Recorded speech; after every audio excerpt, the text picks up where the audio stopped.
Fala Maricá, sejam todos bem-vindos e bem-vindas a mais uma edição do Revista Maricá. Hoje o clima está diferente. É um programa especial com gostinho de despedida, mas também de celebração. A TV Maricá está quase completando um ano de vida e o Revista Maricá também. Eu estou aqui desde o primeiro dia. Vi esse programa nascer, crescer e depois voar. Ao longo desse tempo, teve mudança de cenário, estreia de novos quadros, chegada de novos produtores, risada nos bastidores, correria para fechar o programa e teve muito aprendizado, ensino, troca. Mas principalmente teve vida e como eu vivi isso aqui. E claro, nada disso aconteceria sem essa equipe maravilhosa que está por trás das câmeras. Gente talentosa, dedicada, criativa, que me ensinou muito e dividiu comigo cada segundo desse projeto. A vocês, minha gratidão e todo o meu respeito. Eu saio, mas levo muito comigo, muita saudade, muito orgulho e muitos amigos. E deixo também um pouquinho de mim em cada canto desse estúdio. Eu vou começar um novo ciclo, em outro lugar, mas o Revista Maricá continua, com novidades, energia renovada e a mesma missão de sempre, mostrar o melhor de Maricá para você. E para celebrar essa história linda, preparamos um programa mais que especial, com alguns dos momentos, entrevistas e reportagens que mais marcaram essa minha trajetória aqui. Então faz o seguinte, pega um café, uma água, um mate gelado, se acomoda aí e vem curtir comigo cada segundo dessa retrospectiva feita com muito cuidado, carinho e com o coração inteiro na tela. Esse aqui é meu último Revista Maricá como apresentador e eu quero viver esse momento junto com você até o final. Vamos nessa?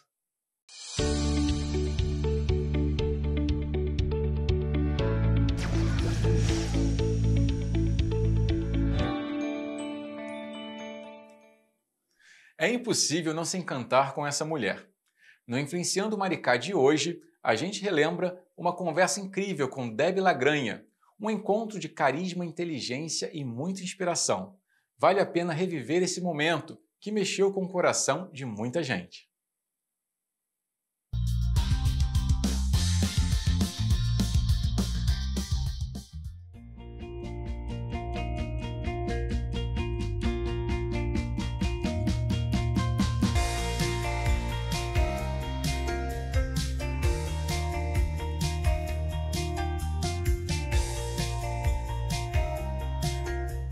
É com muito carinho que eu converso com a digital influencer aqui de Maricá, Debbie Lagranha. Tudo bem, Debbie? Ei, que prazer estar aqui com você. Prazer é nosso. Conta pra gente, você que já é conhecida nacionalmente, passou a infância quase toda na frente das câmeras, Sim. em um dos programas mais assistidos da época, um dos maiores humoristas do país. Como foi para você essa transição TV e internet? Como é que ela aconteceu? Eu acho que eu caí de paraquedas na internet, na verdade. Bom, eu acabei me distanciando um pouco da carreira artística porque a minha missão de vida era ser veterinária, então eu me afastei porque a faculdade era integral e tudo mais. E nisso eu realmente não tinha rede social.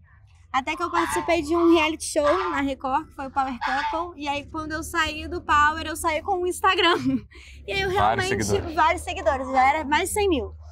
E aí eu comecei a brincadeira, né? Porque aí a galera começou, deu aquela nostalgia de querer lembrar, de querer perguntar, e aí eu comecei a usar disso. Na pandemia também acabou fortalecendo muito, né, esse vínculo do público com a gente, por conta, né, da loucura que a gente viveu presos em casa. Então foi assim que eu caí como influenciadora digital. E o seu conteúdo é bastante variado, você conta um pouco da sua rotina, mas também tem algumas publis. Como é que é isso? Como é que funciona? Como é que é ser uma digital influencer em Maricá? Eu fui muito bem recebida aqui em Maricá, quando eu me mudei. Apesar de frequentar aqui há mais de 15 anos, ter muitas histórias, mas assim, é diferente você morar, né? E o que eu acho legal é que, querendo ou não, eu também tenho um público nacional. Então, independente de onde eu esteja, eu consigo fazer aquela divulgação, né? Aquela publicidade. E aí, junto, a gente vai intercalando uma coisa mais regional, uma coisa mais nacional. E eu acho isso muito legal porque aproxima muito, né, do público que me assiste. E então fala um pouquinho mais, como que é essa sua interação com o seu público, como que é esse retorno do público com o tipo de conteúdo que você posta nas redes?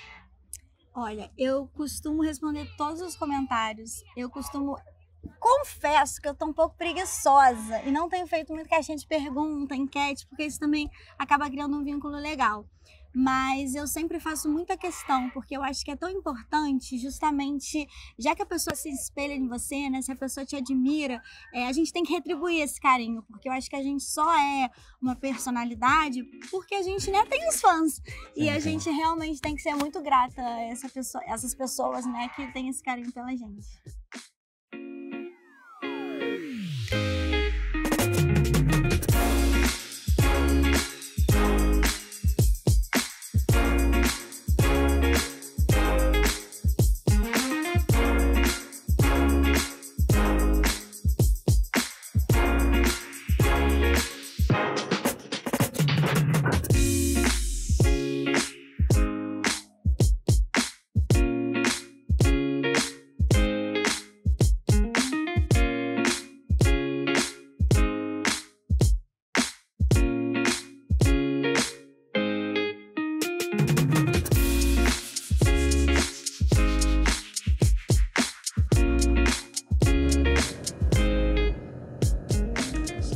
Por aqui.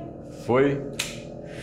Quem vê o produto pronto não sabe o trabalho que dá, né, Deb? Não sabe o trabalho. Não, e não acaba por aqui, na verdade, né? Começa a brincadeira, porque agora eu vou pra casa, edição que lute, e é tudo comigo, né? Aí depois eu mando para as meninas aprovarem, eu mexo nas fotos, eu mexo no vídeo, e aí dando tudo certo, aí a gente vai pra postagem. A gente viu aqui você fazendo conteúdo, mas como é que funciona o seu processo criativo? Como é que você pensa os seus vídeos, as suas publicações? Depende muito da marca. Tem marca que dá mais liberdade, que eu confesso que eu gosto mais, assim, porque você consegue botar mais a sua identidade ali naquela publi que eu acho que o mais incrível é que eu sempre faço publicidades que tem a ver comigo, sabe? Eu não fecho por fechar, porque eu acho que a gente tem uma responsabilidade muito grande só para vender o produto. Então, as pessoas que te acompanham por um motivo, né? Sim. Então, eu sempre foco muito nisso, assim. E aí, de modo geral, depende muito do que é, entendeu? Então, eu gosto de ver, de sentir, porque aí, em cima daquele produto ali, eu falo, pode ser, sabe? Eu já fiz durante um tempo propaganda para loja de brinquedo. Então, cada mês eu tinha que me superar. Então, já veio o brinquedo da árvore caindo por uma corda. E é uma linguagem muito específica, isso, né? Tipo e você, assim, como é que você conhece, como é que você sabe quem é o seu público-alvo? Acho que a mulherada domina lá no meu Instagram, sem dúvida nenhuma.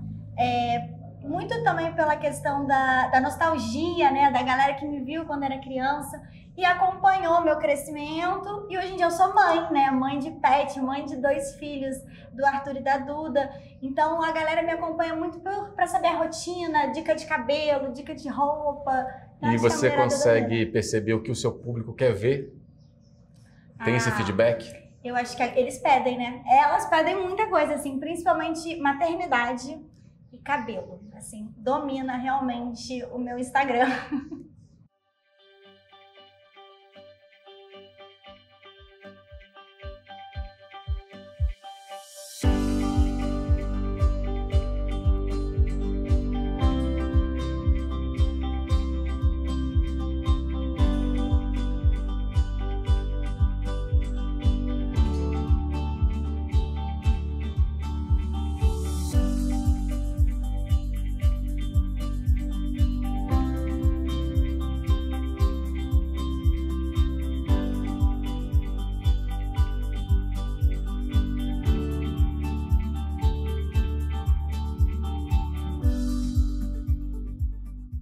Então, a gente acompanhou lá você fazendo um dos seus conteúdos, né? Mas fala um pouquinho mais pra gente desses desafios. Qual o grande desafio hoje de um digital influencer? Paulo, acho que sem dúvida a responsabilidade, né? Porque a gente tá ali falando com muitas pessoas. É uma coisa realmente que é uma preocupação muito grande pra mim, principalmente quando o assunto é maternidade. Porque igual aquela história de briga de marido e mulher não se mete a colher, né? Assim, não é muito politicamente correto, mas tem esse ditado. Você falar sobre maternidade, eu acho, é muito intenso. Às vezes a mãe não concorda, aí já vira uma discussão, ou vem um palpite daqui que a pessoa também não recebe direito. Então, assim, eu acho que a forma que você fala, que você passa o recado também é muito importante. É um assunto que toca pessoas de diferentes formas, né? De diferentes formas. E a forma que você cria não tá errada, mas é diferente da minha e assim por diante. E hoje em dia as pessoas estão muito intensas, né? Estão muito raivosas, querem apontar o dedo. Então, isso é um pouco complicado. Então, acho que é uma forma, a forma que eu passo meu conteúdo, eu sempre me preocupo muito, assim, porque eu acho que como é que a pessoa vai receber? Será que vai ser legal ela receber esse conteúdo dessa forma? Eu gostaria de receber assim? Você tem hoje mais ou menos 500 mil de seguidores, né? Fala um pouquinho mais dessa responsabilidade. Qual é o peso de ter tanta gente te seguindo? Eu confesso que eu tenho um pouco de medo, tá? Por isso que eu sempre penso muito antes de postar qualquer coisa, antes de aceitar qualquer convite. Justamente porque a gente tá fazendo um negocinho aqui, mas quando a gente posta, são milhares de pessoas que veem isso. E é muito rápido o que acontece. Então, assim, uma pequena falha de segundos pode jogar, né, por água abaixo. E você nunca sabe como é que vai ser essa bola de neve, né? Como que vai ser, sabe? Então, assim, eu procuro sempre postar um pouco do meu lado pessoal, mas eu também não gosto de me expor tanto. Até mesmo porque, infelizmente, a gente sabe que tem pessoas malvadas, maldosas. Então, assim, eu nunca posto exatamente no mesmo lugar que eu tô na mesma hora. Porque eu já passei por situações com as minhas crianças que eu falei, gente, eu tô aqui na rede social para me divertir, para divertir os outros, para agregar, e aí você passa por uns sustos. Então, assim, é uma responsabilidade para dentro de casa também, porque você tá se expondo. É igual até essa questão de quando a gente tá atuando, né? A pessoa ali é um personagem, e na rede social, na verdade, você não é um personagem, você é você. Porém, você está realmente abrindo ali, né, a sua vida, a sua casa, a sua família. Então, tem que saber lidar. Não só você, mas quem convive com você também. E como você vê esse fenômeno das fake news? Há todo um movimento hoje no país de regulamentação, de regulação das redes sociais. Qual a sua opinião em relação a isso? Eu acho que isso é um perigo, né? Na verdade, pode acabar com a vida de muita gente. Eu acho que a rede social, se você não souber usar, ela vira uma arma contra você, né? Então, tanto o psicológico, né? Principalmente o psicológico. Então, acho que as fake news, elas têm muito peso e é necessário, porque como isso tudo é novo, é necessário criar regras, né? Criar as leis para a gente também se proteger, né? Ficar protegido e proteger quem a gente ama. Deb, a gente vê muito, existe hoje, né, na verdade, um caminho também ao contrário. Muitas pessoas vieram da TV como você e hoje estão nas redes, mas tem muita gente das redes hoje indo para a TV. Sim. Como é que você vê esse movimento? Eu acho que o que acontece? Ao mesmo tempo que são dois mundos totalmente diferentes, eles se completam, eles precisam um do outro. Hoje em dia, principalmente, cada vez mais, né? A televisão precisa da rede social e a rede social se completa com a televisão. Então, eu acho que é um movimento importante, até porque abre um leque para mais pessoas, né? Porque a gente sabe que sempre tinha aquela patotinha ali que ia de um lugar para o outro, aquele quezinho que às vezes acaba desestimulando muita gente a continuar tentando, porque não adianta só você ser boa, né? Você tem que ter aquele alguma coisa. Então, eu acho legal esse movimento, porque além de abrir o leque, possibilitando pessoas aproxima também, porque olha quantos milhões de seguidores, vou dar um exemplo, a Jade Picon levou pra Globo na novela das 9, é uma jogada de marketing muito boa para ambos os lados. Sim, na minha geração a galera queria ser VJ da MTV, hoje a galera quer ser digital influencer, né? Acho que seria um pouco disso. Exatamente, é muito louco, né? Caramba, a gente tá velho, cara, porque aí que a gente tava falando, a gente tinha que esperar o filme, férias, pra ir no cinema, agora não, as crianças botam ali, vão ver o que quer na hora que quer, é muito fácil hoje em dia, né? Muito fácil. Deb, como é que funcionam as suas parcerias? Normalmente te escolhem para aquele produto, você vai atrás, você já recusou alguma parceria? Fala pra gente. Paulo, eu confesso que eu sou um pouco chata, tá? Porque eu acho que é justamente isso. Ali a gente somos uma vitrine, né? O Instagram, enfim, o TikTok, o Facebook, acaba sendo um cartão de visita. Então, quando a pessoa clica ali para te conhecer, ela realmente acredita em você. Então, você tem que passar, eu tento passar assim o máximo de verdade. Então, sim, eu já neguei algumas coisas. Às vezes, por não acreditar no produto, às vezes por o produto não fazer sentido na minha vida, porque não é só o dinheiro, né? A gente realmente tem a responsabilidade de passar aquilo ali. E vender verdade é mais fácil, né? É muito incrível, né? E é prazeroso depois você ter o retorno das pessoas falando, poxa, obrigada, que legal, sabe? Eu comprei por sua causa, eu fiz por você. Poxa, isso é muito legal, realmente você está influenciando. E assim, eu confesso, algumas pessoas, algumas empresas, eu procuro porque eu falo, nossa, aquilo lá é muito minha cara, eu quero fazer parte. E aí também, né, sempre tem o meu e-mail, que aí as empresas chegam até mim, ou uma indica a outra. Hoje em dia são muitas agências, né, em vez de empresas diretamente, então as agências acabam já tendo os contatinhos e indicando, mas sim, eu já neguei algumas coisas. Debbie, como é que você concilia digital influencer, médica veterinária e mãe? É a Equipe, entendeu? Você conhece a Equipe? Sou toda eu. É a melhor equipe. Melhor equipe. É uma luta, tá? Porque assim, no meio disso ainda tem o horário das crianças irem pra escola, fazer almoço, dar atenção pros cachorros, meu trabalho com o secretário de pesca. Então assim, realmente é uma loucura, né? Meu dia a dia. Mas eu chego em casa, dentro dessa rotina, em algum momento eu paro, eu edito as fotos, eu coloco tudo em ordem, aí mando para aprovação, nem sempre a prova de primeira, porque às vezes tem algum detalhezinho que faltou ou que ficou a mais. Mas como a maior parte das marcas eu também já conheço um pouquinho, né, do que gosta, do que não gosta, de que você já sabe o que elas querem, né? Entendeu? Então já é um pouquinho mais fácil. E assim, até a questão da postagem, eu não programo, porque eu sou um pouco neurótica, entendeu? Então eu fico ali de olho no relógio, o máximo eu falo, Alexa, despertar 9 horas. Vai no manual mesmo ali, naquele momento. No manual mesmo, entendeu? Eu deixo a legenda já preparada, a capa organizada, mas eu sou bem das antigas, eu sou bem assim, sistemática, e eu gosto de estar ali na frente das coisas. E como é que concilia a digital influencer, a mãe, a veterinária? É luta, tá? É luta, não é fácil não. 24 horas é pouco. Mas assim, a gente tem que dar um jeito, né? Então assim, eu tento... É que agora, na época das férias, é um pouco mais confuso, porque eu não tenho a escola ali. Mas graças a Deus eu tenho minha mãe que me ajuda pra caramba como rede de apoio também. Só que é uma confusão, assim. E o que acontece?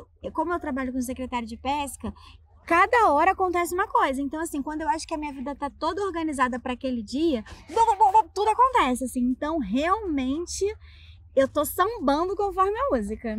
E qual tipo de conteúdo você mais gosta de fazer? Com certeza tem aquele tema lá que você vai fazer com prazer, que flui melhor, que a criatividade vai lá em cima. Eu amo fazer conteúdo de cabelo. Primeiro porque é um assunto que me trouxe muito autoconfiança, autoconhecimento, e é muito legal dar esse empoderamento para quem está me assistindo, sabe? É um assunto que me aproxima e me identifica muito com o meu público.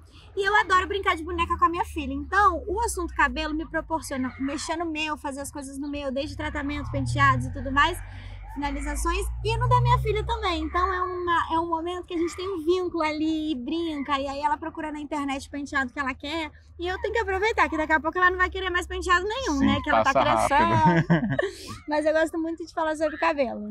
E qual é a plataforma que você engaja mais? Seu engajamento hoje ele é 100% orgânico? Você tem preferência por Instagram, Facebook, YouTube, TikTok? Qual que você realmente tem mais afinidade? Olha, eu vou te contar um segredo. Eu só tenho Instagram, eu não tenho mais nada. E, inclusive, isso é algo que acaba me prejudicando muitas vezes em fechar publicidades, porque eles gostam muito, né, de TikTok e tudo mais. Todo mundo hoje tem que fazer dancinha, né? Entendeu? Só que, cara, você nunca vai me ver fazendo dancinha, porque eu sou muito desengonçada. Então, tipo assim, eu acho que eu ia explodir. Se eu colocasse uma dancinha, eu ia bombar. Porque o nego ia falar, meu Deus do céu, o que essa garota tá fazendo aí? Tira ela, pelo amor de Deus. Enquanto ia pro lado mais cômico, deixa né? eu ficar aqui quietinha, né? Fazer meus conteúdos de levinho. Mas eu adoro o Instagram, assim. Muita gente me fala, não, porque o TikTok, o Kawaii... E é mais fácil ter só uma rede pra administrar? Eu acho que é, né? Porque, pelo amor de Deus, a minha vida já é difícil demais. Não, tô brincando. Mas, assim, além da minha, a Duda, minha filha, ela tá com 11 anos. Ela adora fazer dancinhas. Ela tira onda nas dancinhas. E aí, ela faz o conteúdo, mas eu fico olhando, entendeu? Então, assim, eu gerencio, além do meu, do dela, né? Tenho do secretário de pesca. Então, assim, é muita coisa pra gerenciar, tá? Não é fácil, não. E agora fala pra gente um pouquinho da sua relação com Maricá. Como é que você veio aqui pra cidade? O que a cidade representa pra você? Fala um pouquinho pra gente. Eu frequento Maricá há 15 anos. Eu conheci Maricá através do Leandro, né? Do pai das crianças. E sempre foi o paraíso dele, assim, ele realmente me mostrava Maricá com um olhar apaixonado e eu falava assim, cara, não tem asfalto, não tem luz, não tem nada, não tinha nada, assim. E aí cidade praia total, e qualquer coisa acabava a luz, sabe? Assim, eu falava, cara, o que eu tô fazendo aqui, sabe? Início de namoro, eu falava, não acredito. E aí, enfim, durante muitos anos, a gente frequentando todo final de semana, até que há 2 anos atrás, eu passei por uma turbulência na minha vida e eu escolhi Maricá. Eu falei assim, é pra lá que eu quero ir, é pra lá que eu quero recomeçar, é ali que eu me sinto em casa, sabe? Essa é a sensação que eu tenho aqui de Maricá. Meus filhos amam Maricá. Então eu escolhi pra ser meu lar, assim, me mudei em uma semana, no meio do ano, mudança de escola, mudança de vida, sabe? Realmente foi assim uma chavinha que virou e eu me encontrei. No início não foi muito fácil, porque, né, eu tô longe, assim, de certa forma, das minhas amizades, a Duda teve mudança de escola, só que era tão legal, né? É tão legal essa conexão com a natureza, né? Essa vida de interior, né? Essa paz, que a gente se adaptou muito fácil. Eu acabei me encontrando muito, né? Eu comecei trabalhando com vereador, Jande de Bambu, e eu me encontrei muito nesse trabalho, muito. Eu que nunca tive envolvimento nenhum com política, odiava falar de política, assim, sabe, assim, me voltou com força. De repente se viu naquele assim, me apaixonei, e ele é uma pessoa muito humana, sabe? Vivi aquilo tudo, me fascinava, me fascina. Então, assim, eu me encontrei, sabe? Maricá fez eu realmente recomeçar, me reconstruir e me encontrar. Você fez, inclusive, um trabalho junto à equipe que cobriu a Flim. Sim. Você participou dessa equipe, foi uma cobertura muito legal, da maior Flim que Maricá já realizou. Como é que foi para você? Eu vou ficar até emocionada, porque eu tenho uma história com a Flim, assim, que quando eu me mudei para Maricá, o primeiro trabalhinho, assim, o primeiro chamado que eu recebi, né, do pessoal da Secretaria de Comunicação foi para a Flim do ano retrasado. E aí foi a primeira coisa, assim, a primeira porta que me abriu em Maricá foi a Flim. E aí, 1 ano depois, eu estava trabalhando na Flim. Então, assim, para mim a Flim vai ser, além, né, de ser a maior festa literária, de ser incrível ali, toda aquela estrutura, tudo muito bem pensado, cuidado, assim, tem uma história ainda mais especial para mim. Muito bom, fica no coração, né? Ficou no coração. Nosso bate-papo tá chegando ao fim, mas antes eu vou pedir para você deixar um recado para o pessoal de Maricá e quem é de Maricá, para quem tá vendo a gente e que pensa em se desbravar nessa carreira aí de digital influencer. Que recado você daria para essas pessoas? Galerinha, eu acho que o primeiro ponto, assim, é acreditar em você, né? Porque eu acho que nós somos a nossa maior força. Então, se esse é seu sonho, vai na fé, boa sorte, acredite, insista, porque não é fácil, a gente sabe que não é fácil, mas nada na vida é fácil, a gente realmente tem que persistir. E boa sorte. E obrigada pelo convite. Eu que agradeço, Débora. Prazer. Até uma próxima oportunidade. Sucesso nas redes, muito obrigada, nos vídeos. Gente. E nos vemos de novo. Conte comigo. Até. Tchau. Começa do começo, Caí? A gente vai começar. Boa tarde, sejam todos muito bem-vindos à estreia do Revista Maricá. Vamos nessa? Você me conhece? Eu sou roteirista e apresentador do Revista Maricá, aqui na TV Maricá. Vem comigo. Vamos ver se alguém fala comigo?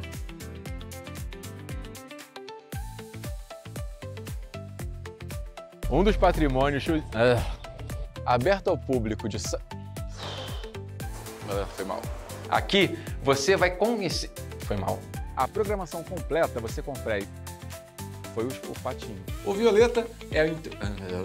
Foi mal. Pra que... foi mal. O ensaio tava tão bom. Hoje estamos no... Foi péssimo. Espero que tenham gostado. Domingo que vem tem... foi mal. E a prática foi popularizada. Se inscreva foi horrível. Não tá indo o TP.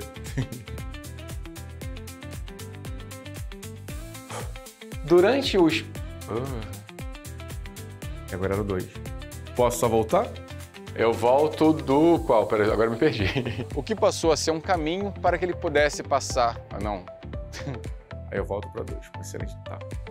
Meu lado esquerdo. O quê?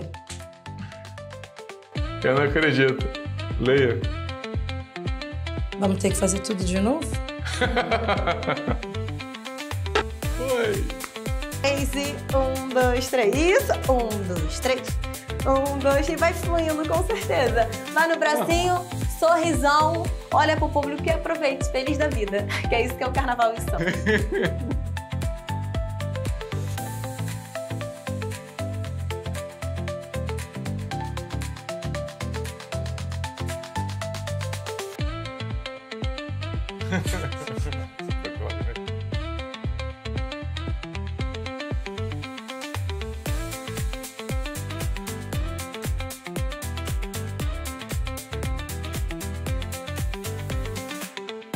Valeu, foi, agora foi. Caído, mas agora não. Tá bom.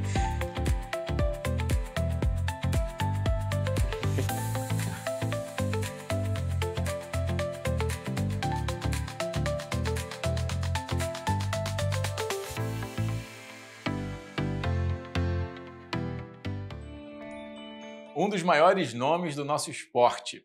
No Revista Maricá tivemos a honra de receber Giovanni Gávio, um campeão dentro e fora das quadras. Um papo descontraído, motivador e cheio de histórias que nos enchem de orgulho. Um quadro que merece ser revisitado com muito carinho. Hoje, nosso bate-papo é com o campeão mundial de vôlei de quadra, medalha de ouro nas Olimpíadas de Barcelona em 92 e Atenas em 2004, treinador e embaixador do Maricá Cidade Olímpica, Giovanni Gávio.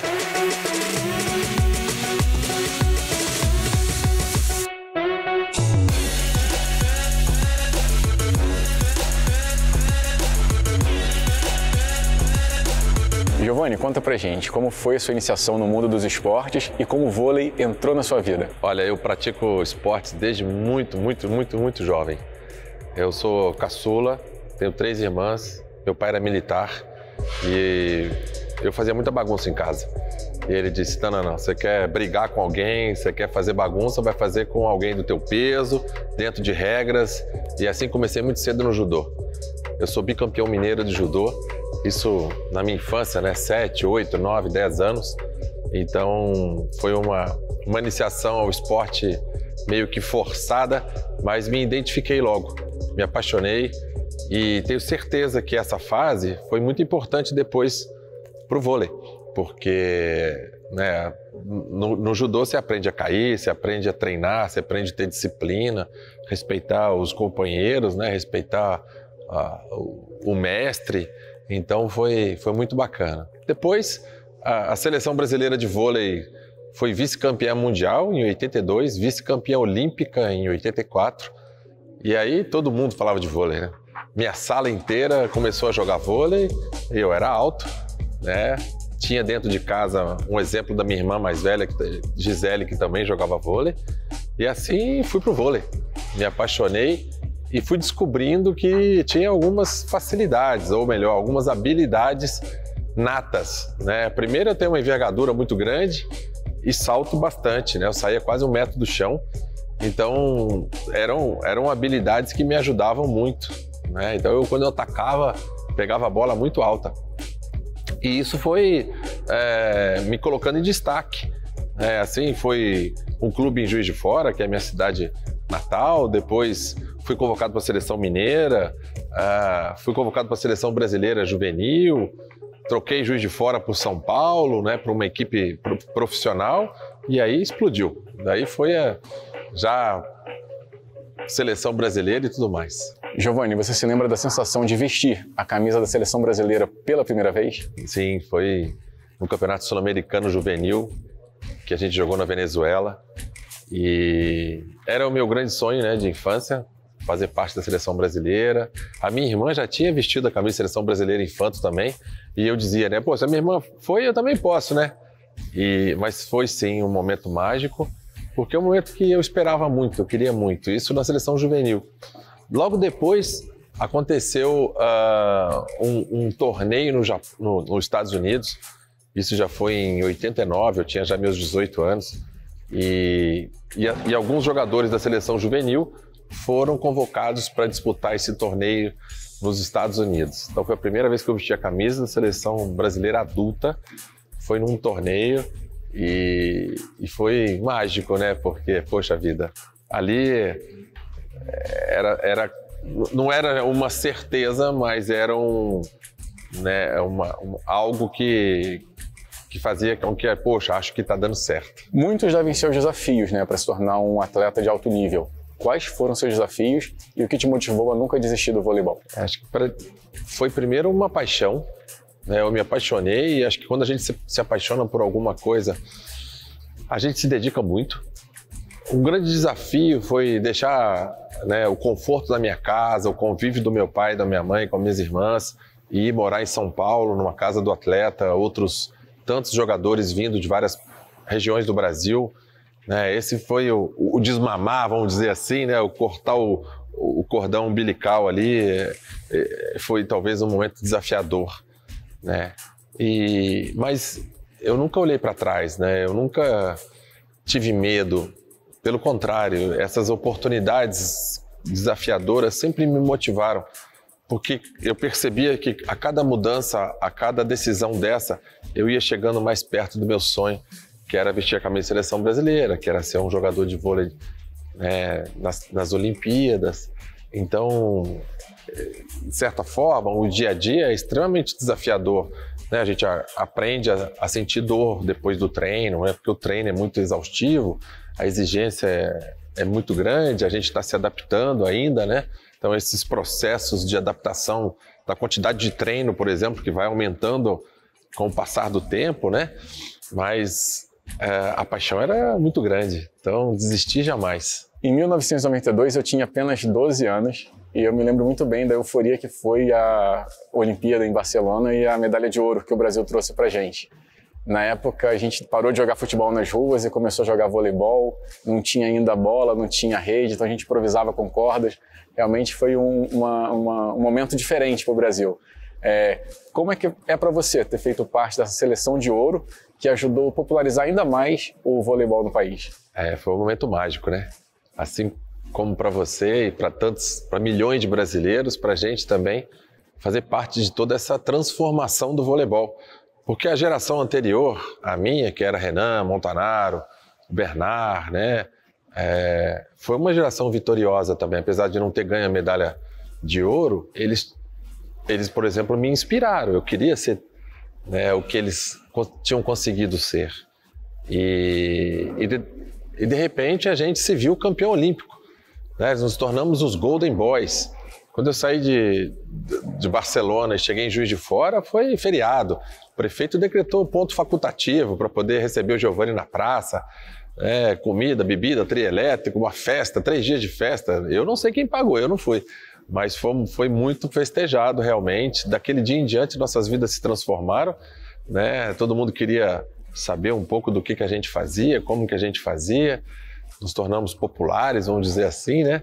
E toda essa transformação, ela não é simples, né? Mas ela foi muito boa.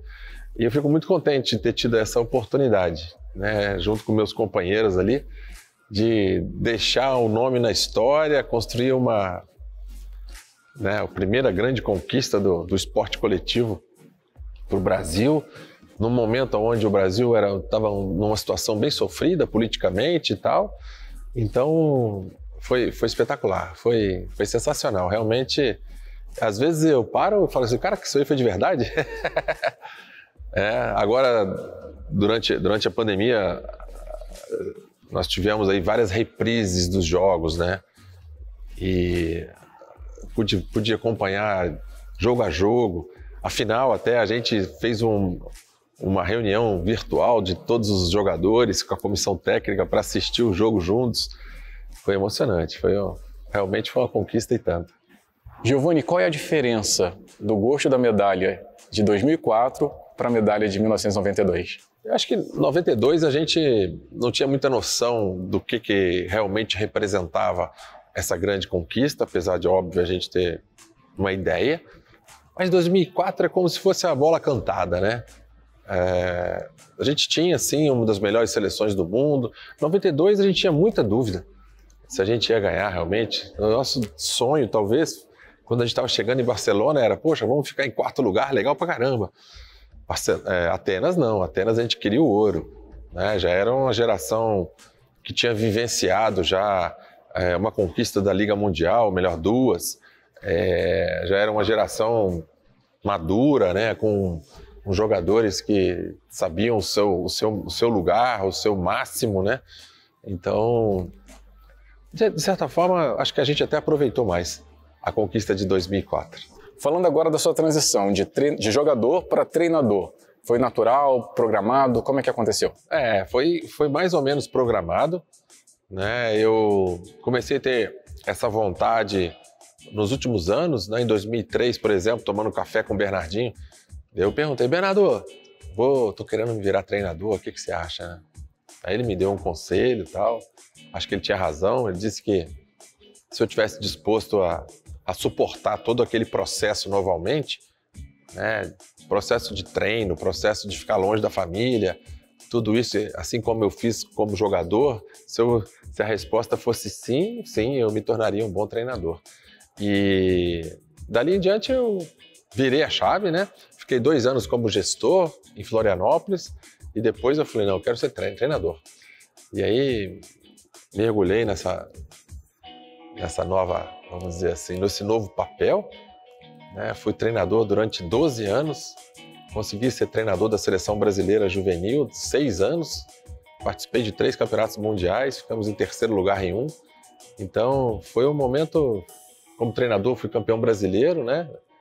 Campeão da Superliga, campeão sul-americano, e foi muito bacana, né? Foi bem o que eu imaginava, né? Assim, como desafio, porque como jogador é mais fácil, mais tranquilo, você pensa muito só em você, em se cuidar e tal, assim. Como treinador você tem que pensar em todo mundo, né? Tem que preparar todo o ambiente, tem que estar estudando o adversário, estudando o seu time, então não é uma missão muito simples não, mas é extremamente prazerosa, porque é muito bom quando você vê um atleta teu, né, conseguindo melhorar, conseguindo atingir níveis de seleção brasileira. Então isso é o brilho nos olhos dos jovens, né, em viver algo que eu também vivi, né, de ser convocado pela primeira vez, de construir uma história. Então foram 12 anos muito bem vividos. E aqui em Maricá, você é embaixador do projeto Maricá Cidade Olímpica. Você já mudou para cá, já virou maricaense de coração? Conta um pouco pra gente, sua relação com a cidade. Eu adoro Maricá. Eu passei aqui durante muito tempo, né, porque eu morava no Rio de Janeiro, por aí para Saquarema, onde é o centro de treinamento da seleção brasileira, tinha sempre Maricá no meio. E a gente percebia o crescimento da cidade. Quando eu tive a primeira reunião aqui, foi no comecinho de 2020, e logo depois veio a pandemia. Então, infelizmente, a gente perdeu aí um pouquinho de tempo nesse processo todo de construção. Mas fico muito feliz, né? Primeiro de encontrar um ambiente que entende a importância do esporte, que entende a importância de todo o contexto, né? Porque aqui em Maricá você tem saúde, você tem educação, você tem saneamento básico, você tem transporte, né? Então, assim, eu diria que a sociedade de Maricá, ela tem uma qualidade de vida bacana, né? Se a gente comparar com outros municípios, a gente pode dizer que a gente é privilegiado aqui. Mas por que isso, né? Porque tem sempre governantes que utilizam o recurso para aquilo que ele é destinado, né? E eu fico muito feliz. Então o esporte, nesse contexto, ele cabe, ele é importante. Porque através do esporte, junto com a educação, passa a ser uma ferramenta de transformação da sociedade. E é isso que eu acredito. É por isso que eu estou aqui. Porque a minha missão de vida é essa, mostrar para todo mundo, como um embaixador, de que sim, cara, aqui dentro a gente aprende muita coisa. A gente aprende a ganhar, a gente aprende a perder, a gente aprende a respeitar regras, aprende a respeitar os nossos limites, aprende a respeitar o nosso mestre, os nossos companheiros, né? Ganhar ou perder faz parte do jogo e a gente aprende sempre. Eu gosto de dizer que a gente nunca perde, ou a gente ganha ou a gente aprende. Então, aqui eu encontro um ambiente favorável para implantar o que eu acredito, né? Então, efetivamente, né, quase 3 anos que realmente a gente está conseguindo desenvolver nosso projeto aqui, a gente está vendo, né, aos poucos Maricá crescendo, né? A gente está prestes a inaugurar um centro esportivo extremamente importante, acho que para a região, né, onde vai ter um local onde a gente pode ter, quem sabe, até jogos de uma Superliga, por exemplo, no futuro.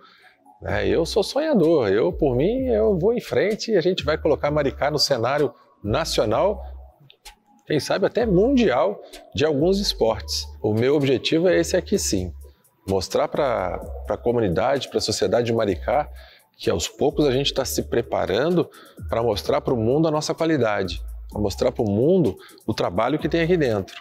Essa é a minha principal função, né? E fico feliz que vocês estejam nos ajudando a contar essa história, a mostrar realmente que existe, né? Que a gente está aqui num ginásio, que daqui a pouco vai ter treino, e tem jovens aqui que estão sonhando, né? E a gente está aqui ajudando eles a transformar esse sonho em realidade. Então, eu gosto muito disso. Eu acho que o nosso papel, eu como embaixador e os governantes, né, a prefeitura, o prefeito, Fabiano, acho que sempre fala dessa forma também, que é a de transformar as pessoas. Né? Transformar pessoas, a gente transforma a sociedade. Eu acho que esse é o mais gostoso. E vou sair daqui com a sensação de que estou contribuindo. Acho que o mais legal é isso. E hoje, como é que você avalia o atual momento do voleibol no Brasil e quais são as expectativas que você tem em relação a Maricá? O cenário do vôlei no Brasil é bastante desafiador, na minha opinião. Sempre foi, na verdade, né? Só que no passado a gente ganhava mais, né? E talvez por isso a gente também tenha ficado um pouco mal acostumado, né? A verdade é que nos Jogos Olímpicos aí, tudo bem, né? A gente pode falar, poxa, fomos campeões olímpicos na praia, sensacional. Terceiro lugar no feminino, sensacional.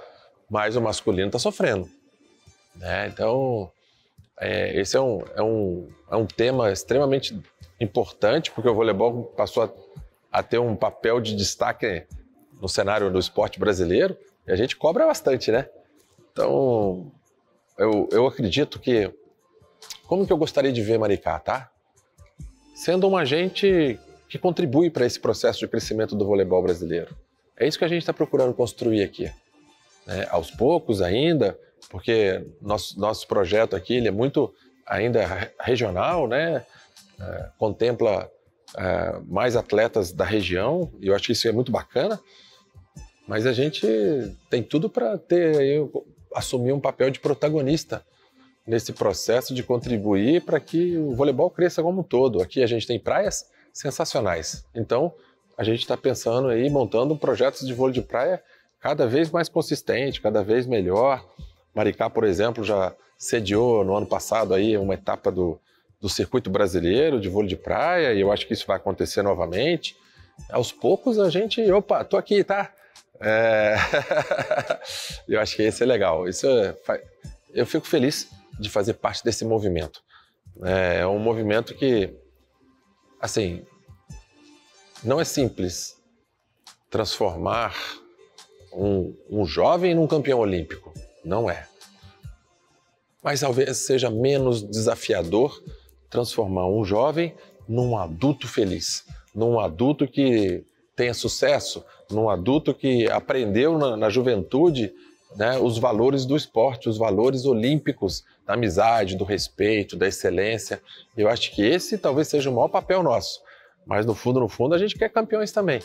Então eu fico muito contente de estar aqui. E para encerrar nossa conversa, um recado aí que você deixa para os jovens atletas, meninas e meninas que sonham com a carreira no voleibol profissional no Brasil. O meu recado ele é simples, tá? Acho que a gente tem que ter paixão por aquilo que a gente faz. Qualquer coisa que a gente for fazer, se a gente se apaixonar por aquilo, o nosso nível de entrega vai melhorar bastante, nossa performance vai melhorar bastante, né? E que não dá para ser assim, né? Tem um processo. Esse processo tem treino no meio, tem capacitação, a gente precisa melhorar nossas habilidades. Por mais que a gente nasça com algumas, tem tantas outras que a gente precisa melhorar. E aí nessa melhoria contínua é que a gente vai fazendo a diferença. E isso acontece no dia a dia. Não dá para treinar só uma semana antes do campeonato. Tem que treinar o ano inteiro, para chegar no final do campeonato a gente está preparado. Mesma coisa aqui está dentro de uma instituição de ensino. Não dá, você precisa de tempo para poder ensinar as pessoas, para que elas desenvolvam. Então, tem que suportar o dia a dia. Quando a gente suporta o dia a dia, as transformações acontecem. É isso. Trabalhar, treino, treino, treino. Aí as coisas acontecem. Bom, como fã que sou, não poderia encerrar essa entrevista sem quebrar protocolos. Então, não posso sair daqui hoje sem um autógrafo seu. Vamos lá. Opa, com certeza. Essa é a parte melhor da história, né? Aí, ó. Guarda com carinho. Ninguém nunca mais vai colocar. tocar a mão. Valeu. Falar sobre o Paulo. Paulo, eu te confesso que eu achei que ia ser mais fácil falar sobre você. Mas olha, o tempo é curto para falar o quanto você é importante na minha vida. Uma pessoa que chegou despretensiosamente como colega de trabalho e passou a ocupar ali um pouco do nosso dia a dia, depois sentando do meu lado. E a gente foi se aproximando, fazendo amigos juntos, fazendo amigos que o outro não concordava, enfim, e escolhendo caminhos que o outro, apesar de não concordar, estava ali sempre apoiando. Quero te agradecer por isso, quero dizer o quanto foi importante para mim, em momentos que eu precisava ir além e que eu não enxergava, ter uma palavra sua de conforto, de consolo, uma mensagem sua especial, numa data comemorativa, como no Dia das Mães, no dia do Natal, do Ano Novo, na Páscoa, enfim, no Dia da Mulher, foram datas que você sempre buscou me mostrar: oi amiga, eu tô aqui, sabe, conte sempre comigo. E em momentos também decisivos, que eu passei por muita coisa ruim na minha vida, claro que nos momentos bons você também compartilhou. Eu tenho muita honra de poder compartilhar também um pouco da sua vida ao longo desses 10 anos de amizade, de dizer que você é um cara foda, que eu admiro pra caralho, que é meu melhor amigo, sim, e que eu não gosto de dividir sua amizade com ninguém mesmo. Eu sou ciumenta pra caramba, e você sabe, você é uma pessoa que, se eu pudesse, eu guardava numa caixinha pra ficar ali só com o meu amigo, mas a gente não pode, né? É aquele amigo sarcástico que faz aquelas piadas que fazem a gente rir quando a gente quer chorar. Então eu só tenho que te agradecer por me deixar fazer parte da sua vida, por colorir ainda mais a minha vida, pelos porros que você me dá, pelas broncas, pelos conselhos. É muito importante para mim ter você perto de mim, que é um querido, que eu amo muito, que a minha família ama também. O Marcos e a Bárbara também te amam muito. E então, assim, é a pessoa, você sabe que você é a pessoa que faz aquela diferença, que a gente, quando vai fazer alguma coisa, fala: peraí, mas se o Paulo tiver, vai ser mais legal. Então, nesse momento, eu quero te parabenizar por estar encerrando brilhantemente, lindamente, uma etapa da sua vida, iniciando outra, se jogando com coragem, com força. Eu tenho certeza que a mesma alegria que você sempre trouxe para o meu dia a dia, você vai poder estar levando para a vida de outras pessoas, dar uma dorzinha assim, pensar: caraca, a gente não vai se ver mais todo dia, mas a gente já não estava se vendo todo dia. E eu acho que não é uma despedida, né? É um até logo. Você sai de Maricá, vai para outros rumos, vai brilhar o seu caminho, e a gente vai estar aqui sempre torcendo por você, te aplaudindo, te admirando e dizendo o quanto você é foda, o quanto, porra, tá vendo aí? Valeu a pena. Ele foi além, ele cresceu e ele merece. É isso, te amo pra caralho, meu amigo. Voa e conte comigo sempre, porque eu sempre vou estar aqui pra você. Beijo. Um quadro que foi difícil de escolher, porque ao longo desse 1 ano do Revista recebemos muita gente incrível. Em nosso quadro cultural de hoje, vamos rever um bate-papo com o brilhante Gringo Cardia, um verdadeiro gênio das artes visuais que fez de Maricá parte de sua poética. Uma entrevista que fica marcada na alma. Arquiteto, cenógrafo e artista plástico. O nosso convidado de hoje é um brasileiro que criou uma nova linguagem nas áreas cenográficas de teatro, espetáculos de dança e shows. Aqui em Maricá, ele é responsável pelo projeto Praça das Utopias. E é justamente para falar dessa celebração à cultura que recebo agora Gringo Cardia. Boa tarde, Gringo, seja bem-vindo. Boa tarde, prazer é meu estar aqui. Eu vou quebrar um pouco o protocolo, normalmente eu faço essa pergunta no final. Mas já fala pra gente a sua relação com a cidade de Maricá. Olha, a minha relação com a cidade de Maricá, ela foi acontecendo aos poucos, assim, a partir de um convite que eu recebi de vir conhecer aqui, de fazer um museu aqui. E eu fui me apaixonando por um lugar que eu já tinha vindo há muito tempo, mas eu não conhecia direito.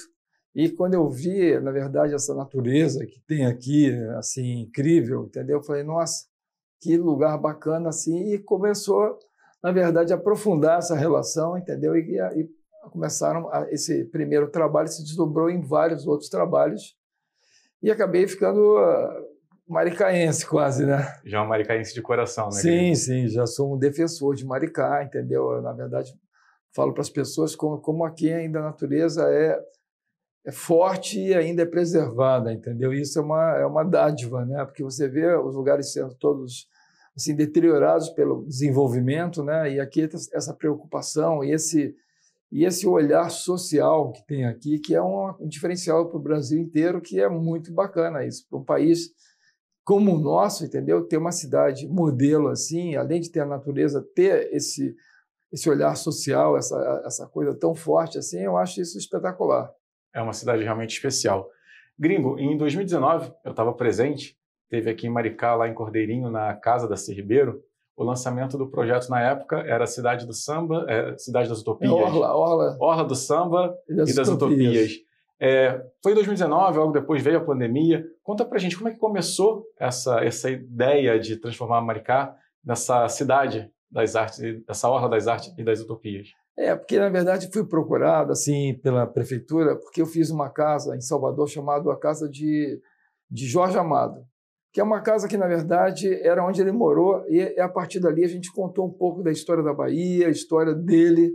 E aí me encontraram lá, quer dizer, como autor da casa, e a prefeitura falou: nossa, se tem várias pessoas conhecidas que tiveram casas aqui, a gente pode fazer uma casa que, além de contar a história dessas pessoas, elas mostrem um pouco de histórias importantes do Brasil, né? E a primeira, é claro, que era Darcy Ribeiro. Então, o primeiro convite foi para Darcy Ribeiro, que tinha uma casa bem interessante ali, singela, mas uma casa com estilo ali na beira da praia. Projetada por Oscar Niemeyer. Projetada por Oscar Niemeyer, entendeu? Assim, era uma casa assim, especial, né? Inclusive aonde Darcy Ribeiro escreveu o livro mais importante da vida dele, que é O Povo Brasileiro. É um livro referencial na história do Brasil, né? Um povo que explica o que é o Brasil, mestiço e misturado. E eu sou fã do Darcy a vida inteira. Na verdade, até uma coincidência, né? É que quando me chamaram para fazer isso, quer dizer, eu fui à Fundação Darcy Ribeiro, que por acaso era na minha casa, que eu tinha morado, e o quarto do Darcy era onde que me chamaram para o escritório do Darcy, era onde era o meu quarto. E a minha casa foi vendida para a Fundação Darcy, e eu não sabia. Então, através desse momento, a gente descobriu que tudo estava meio ligado e que Darcy estava renascendo aqui em Maricá, né? Então, achei assim, uma coisa muito interessante. A gente que é com artista, a gente lida com sinais, símbolos e coisas assim. A gente é uma antena para captar essas coisas e traduzir, né? E falar de Darcy Ribeiro num lugar que é pé no chão, na areia ali, entendeu? Assim, eu acho que ia ser muito bacana fazer aquela casa ser um lugar de reverberação do pensamento de Darcy e, ao mesmo tempo, a gente poder trazer os povos indígenas, mostrar um pouco esse Brasil que a gente conhece mais ou menos, não conhece profundamente. Então, fazer isso tudo assim dentro de um lugar que a natureza é muito forte, entendeu? Então, eu já fiquei apaixonado porque a casa já tinha já uma aura, assim, entendeu? Muito especial, né? E logo depois, na verdade, surgiu a ideia da casa vizinha, que era a casa da Beth Carvalho, que é, na verdade, onde a Beth morou. Eu conheci bastante a Beth, né? A Beth ia a todos os espetáculos que eu fazia com a Débora Cole, que eu sempre fui cenógrafo da Débora Cole, que é a companhia de dança, e a Beth sempre ia, que ela tinha sido bailarina quando tinha sido pequena, e ela falava: Gringo, eu quero que você faça um cenário para o meu show, algum dia você tem que fazer o meu cenário, eu não tenho dinheiro para fazer cenário agora, mas eu quero que você faça. E eu gostava muito dela, que era uma pessoa muito vibrante, assim, entendeu? Uma pessoa que, enfim, tem uma história com o samba, com a história do samba, uma historiadora, cantora, compositora, tudo, né? E aí, quando ela faleceu, na verdade, e apareceu essa história, eu falei: nossa, agora eu vou poder fazer o cenário da Beth, que é o cenário da vida dela. Né? Então, é muito curioso que você tem relação com os dois, né? Tanto Darcy Ribeiro quanto Beth Carvalho. Então, voltando um pouquinho, essas duas casas, elas fazem parte de um projeto da Codemar, ao qual você está tomando frente, né? Sim. Fala um pouquinho desse projeto. Seria a Praça das Utopias? Sim, a Praça das Utopias é uma praça ao lado dessas duas casas, mas tem uma terceira casa também, que é a casa da Maísa. Ou seja, outra personalidade bastante forte. Outra personalidade forte que, na verdade, abre assim, um panorama para a gente entender a luta da mulher brasileira. que foi uma mulher assim guerreira, entendeu? Que na época dela enfrentou Deus e o mundo para poder fazer a arte dela, entendeu? Então, assim, é uma mulher que tem, além da artista que ela foi, ela tem uma história de representatividade feminina muito legal. Então, assim, eu falei, cada uma dessas tem a representatividade. Darcy com os povos indígenas, a Beth com o samba, a história do samba, resgatar a velha guarda do samba e abrir para a nova geração do samba. A Beth foi uma pessoa muito importante no samba, na história do samba no Brasil, porque ela, na verdade, ela conseguiu trazer o Cartola, toda aquela geração do Cartola para o foco de novo. Ela gravou eles e colocou eles em cena novamente. Não à toa é a eterna madrinha do samba, né? Exatamente. E ela abriu para a nova geração, que é Xande de Pilares, para Zeca Pagodinho. Ela que abriu todo esse outro lado. Ela virou uma pesquisadora que lá em todos os lugares do subúrbio do Rio, procurar quem estava fazendo coisa diferente. E ela trazia para a casa de Maricá os encontros das pessoas. Então, é um lugar que tem um axé muito grande, muito forte, porque, na verdade, é o axé das nossas raízes africanas do samba, da música, né? Eu acho que a pulsação do Brasil, a paixão do Brasil vem da nossa raiz africana, que é a raiz que bate o tambor do coração, né? Você vê esse projeto, então, da Codemar, da Prefeitura de Maricá, como um presente? Porque você acaba tendo nas mãos a possibilidade de transformar 3 locais icônicos de personalidades brasileiras históricas em agora num local onde as pessoas vão acessar. A Casa da Darcy Ribeiro já está funcionando, o Museu Casa já é um sucesso.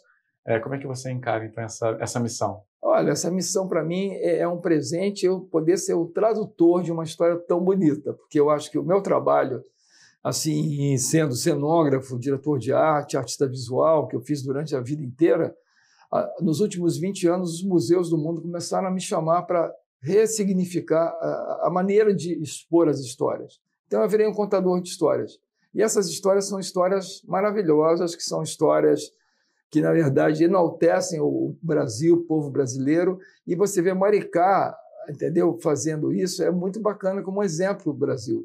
É uma cidade que as pessoas vão lá, é uma cidade singela, nem mal sabem aqui a potência que é a cidade. Mas cultural, é uma cidade, turística. tudo, né? Tem uma potência grande, mas ela tem esse olhar que é uma cidade singela, mas lá tem esse museu, tem aquele outro, tem não sei o quê, tem ônibus de graça, o pessoal fala, nossa, qual é essa revolução de Maricá? Né? Então, isso é muito bacana, eu fico muito feliz, entendeu? De Maricá abrir essa possibilidade de dividir essas histórias, né? Então, isso eu acho que é uma coisa inovadora, eu tenho certeza que isso vai reverberar pelo Brasil inteiro, porque tantas histórias lindas não são contadas, e são histórias que não falam só das pessoas, elas abrem janelas para outras histórias que são histórias geralmente do coletivo, né? Que isso é muito bacana, né? Então, a cidade, eu estou muito feliz de estar aqui, entendeu? Assim, eu venho sempre agora, entendeu? E a Casa da Darcy está funcionando agora e está super bacana a programação, fim de semana. Se você vê aquela área de Cordeirinho, um monte de gente, você não sabe de onde vem aquela gente toda ali, mas as pessoas celebrando, entendeu? Com as atrações culturais que estão acontecendo agora no verão, na praia e tudo, você vê, gente. É até um museu diferente, né? Um museu do verão. E é um museu que eu falo, museu pé na areia. Eu acho que não existe no museu, no mundo, talvez um museu na pé na areia que a pessoa vai com roupa de banho visitar um museu, sabe? É muito bacana. Eu acho que é a cara de Darcy. Darcy tinha essa coisa, entendeu? Meio rebelde, revolucionária, de fazer diferente. Eu acho que ele ia gostar muito, eu acho que ele gosta, ele está assim, o ele aprovaria, dele né? tá lá, cara. Você vê, esse final de semana eu fui, tá, assim, tinha um show de música, e você vê todo mundo dançando no pôr do sol ali, entendeu? Uma coisa tão gostosa, tão aconchegante, porque é um museu humano, um museu de emoção. Então, e tem interatividade também, né? É verdade, é uma marca registrada também isso. Até para poder atrair as novas gerações para dentro do museu também. Sim, né? Não, o museu, para você atrair as novas gerações, que são fundamentais para o museu, porque a missão do museu é ela perpetuar um legado que já foi conquistado e batalhado, né? Então, o que Darcy já fez na vida, assim, pelo Brasil, é uma coisa maravilhosa, mas ninguém sabe. Como eu vou chegar na nova geração? É para a pessoa ir num lugar divertido, que ela se diverte, que ela brinca e que ela brincando ela aprende. Então tem um monte de brinquedinho, tem uma sala cheia de brinquedinhos lá e a pessoa fala que brinquedos lindos e São brinquedos que eu coletei do Brasil inteiro, assim, entendeu? Mas cada brinquedo daquele representa um tipo do Brasil. É uma coisa indígena, é uma coisa do Sul, é uma coisa do Nordeste, é uma coisa do Rio, é uma coisa Tem do um Maricá. porquê de estar ali, né, Gringo? Tudo tem um porquê, mas é através de um olhar assim diferente, entendeu? Que as pessoas olham de um jeito e elas têm que interpretar. Não é o museu que é assim, não. Cada um interpreta do jeito que quiser e isso faz o museu ter a função de ser um lugar de consciência crítica, de você dar sua opinião, de você achar que aquilo é isso ou aquilo. Você pode achar tudo. E o Museu do Samba, Beth Carvalho, tem previsão? Como é que está o andamento desse projeto? Esse projeto é um projeto, para mim, muito especial, entendeu? Assim, ele, na verdade, vai trazer a Mangueira, uma casa verde e rosa, linda ali, entendeu? Pequenininha, mas é linda. Ele vai ser, esse ano a gente vai abrir esse museu, entendeu? Assim, e a gente, na verdade, a obra está vai começar agora, de reforma, e a gente já tem um projeto pronto, eu já fiz bastante parte do audiovisual, que os meus museus só têm bastante audiovisual, mas é um lugar para você aprender a sambar, aprender a tocar um instrumento de samba, vai ter uma sala-estúdio para você brincar lá, entendeu? E aí você vai aprender a história da Beth, por que ela as novas gerações que ela trouxe, as gerações antigas que ela levantou, entendeu? E os sambas do Brasil. Na verdade, você faz tudo isso e vai ser, e no meio da casa, a gente vai ter como se fosse um botequim. Então, um botequim, um pequeno palco ali é para fazer o quintal da Beth, é um cafofo da Beth ali para poder ser um museu que tem o espírito de juntar as pessoas, da música, juntar, entendeu? Então vai ser um lugar musical muito bacana, assim, tem essa sala de dança, entendeu? E você está brincando, está ali comendo a sua feijoada, mas ao mesmo tempo está aprendendo com a história da Beth e com a história do samba pelo Brasil, né? Muito bom. O bairro, né, a Praia de Cordeirinho, realmente é um local privilegiado, né? Porque Darcy Ribeiro, Beth Carvalho e a Maísa. Sobre a casa da Maísa, também já há alguma ideia, algum prazo? E você, como arquiteto, como transformar aquela casa, que por si só já é um monumento, em um museu sem perder as características da arquitetura da casa? É uma casa muito especial, porque, na verdade, ela mudou para cá quando não tinha nada, eram umas dunas ali. Só tinha ela. Ela tinha ali aquela coisa dela, uma casa existencialista. E ela construiu para ela, né? Ela construiu para ela pediu uma casa inspirada, entendeu, no Marrocos, que ela viveu um tempo. Então, a casa tem uma coisa teatral. Ela chamou um cenógrafo para fazer a casa, que é o Gianni Rato. Então, ela fez aquela casa. Hoje em dia já tem todo um bairro, um comércio atrás, entendeu? O bairro cresceu no entorno, né? Cresceu forte, ali é a área de comércio maior ali, entendeu? Então, a gente vai fazer o quê? A gente vai fazer um anexo atrás da casa para, na verdade, fazer uma moldura para soltar a casa. E a casa, a gente vai contar a história dela dentro da história dessa, vamos dizer assim, condessa descalça, né? É uma condessa Matarazzo, uma família nobre, que ela largou tudo, jogou o sapato fora e foi ser uma cantora, entendeu? Então, uma história de mulher em liberdade, muito legal. E a gente vai mostrar isso e, junto com a casa, a gente tem um projeto de trazer um centro de acolhimento para a terceira idade, que é um lugar para a terceira idade ir dançar, e brincar, e jogar, entendeu? E se encontrar, entendeu? E ver filmes juntos, entendeu? Então, é um centro, porque é uma população que cresce cada vez mais, e a gente não tem um lugar de entretenimento para essa população. Então, assim, a própria coisa da Maísa, de ser uma cantora dos anos 50, ela já traz um pouco essa história de você saborear uma música antiga, entendeu? De trazer esse Ela tem até hoje um público diferenciado, né? Sim, ela é um mito, né? Assim, as novas gerações nem sabem quem é, mas as antigas todas sabem que foi a cantora mais importante do Brasil nos anos 50 a 60. Era a Anitta da época, era a Maísa, né? Um pouco mais pro lado da depressão, assim. A sofrência da época, né? Era a sofrência, o existencialismo, né? Assim, sim, mas sim. uma mulher muito inteligente, uma mulher incrível, assim. De uma voz impressionante. E para cada museu desse, eu fiz um livro, sabe? Eu fiz um livro com a pesquisa toda que nós fizemos, com todos os historiadores. Todos esses museus têm um livro que é uma pesquisa maravilhosa, com as fotos, com olhares de várias pessoas contemporâneas sobre a importância de cada um desses. E da Maísa a gente tem um monte de coisa, entendeu? Para falar sobre a mulher, que é tão importante a gente falar da luta da mulher no momento que a gente está vivendo, entendeu? Então, assim, eu acho que isso... A casa ela vai ser um lugar especial e ela tem um jardim muito grande, que vai ser um jardim todo florido, que vai ser um jardim que vai fazer parte desse trabalho a gente não chama de terceira idade, chama maiores mais. Maiores mais, que são mais de 60, né? São aqueles maiores que têm conhecimento, que têm assim, são mais sabedoria do que, entendeu? Para os jovens verem esses idosos como pessoas que têm sabedoria. E, ao mesmo tempo, ter uma interatividade deles com mais pessoas, né? Então, essa é uma outra coincidência. Semelhança, né? São 3 casas de 3 personalidades. Em todas elas vai ter ali a sua interatividade focada para aquele público. Além dessas semelhanças, qual a grande diferença das 3 casas, assim, desses 3 museus? Porque quando os 3 estiverem em funcionamento, dá para dizer que Maricá vai virar realmente uma potência cultural e turística no ramo de visitação de museus. Sim, eu acho que a potência, na verdade, é uma coisa de humanidade, que eu acho que é bacana. Acho que assim, Maricá vai ter aquele olhar de humanidade. Não, ele olha, na verdade, do potencial que as pessoas têm, que isso é uma coisa da política daqui, que é muito bacana e é referência para o Brasil. É olhar a pessoa como um ser humano, não é a tecnologia que é a coisa mais importante. Na verdade, os pensamentos, as ideias, entendeu? Assim, o bem-estar social. Eu acho que todas elas, na verdade, a gente pega, de alguma maneira, públicos diferentes, mas também são públicos que se conversam, né? Complementares.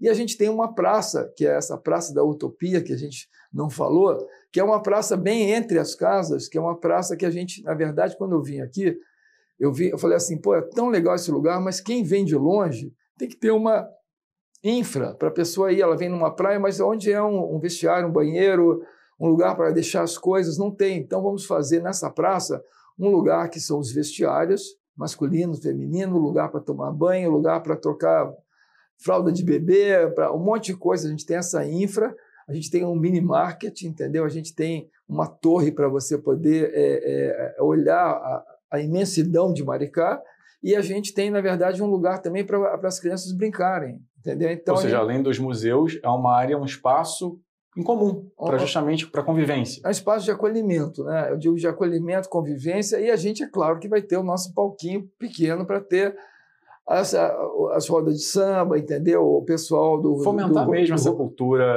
tão latente. A cultura popular daqui, entendeu? E essa coisa que é tão viva, a música, entendeu? E essa coisa da juventude, quando se reúne, entendeu? Traz, na verdade, através da diversão e da própria música, as pessoas trocam ideias, pensamentos. Então, é uma coisa muito positiva.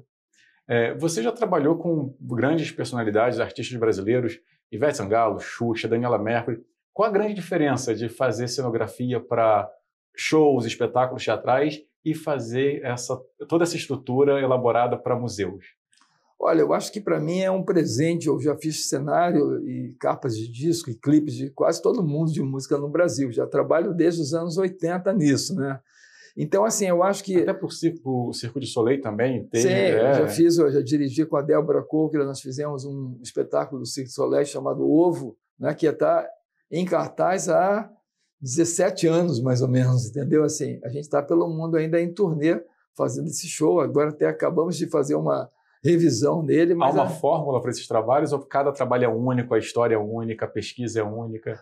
Cada trabalho é único. Porque cada trabalho, na verdade, eu tenho que escutar bastante as histórias, eu gosto de pesquisar as histórias, pesquisar olhares, e depois que eu tenho tudo isso, eu tenho que fazer uma transformação disso numa tradução visual, interativa, e que as pessoas aprendam. Porque o que eu gosto de, na verdade, de me transformar num curador de museus é porque, na verdade, a missão da gente é fazer com que a nova geração aprenda os valores, que os valores se perdem muito rápido.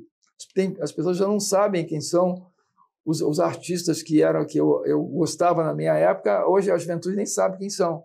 Então, a gente tem que, na verdade, um país, para poder ter a força que tem, ele tem que valorizar a sua história, né? Eu acho que isso é fundamental, é uma coisa que isso aí só vem com a educação e com um olhar forte para a cultura, que Maricá tem esse olhar. Era essa a minha pergunta. Você acha que a Maricá tem esse olhar?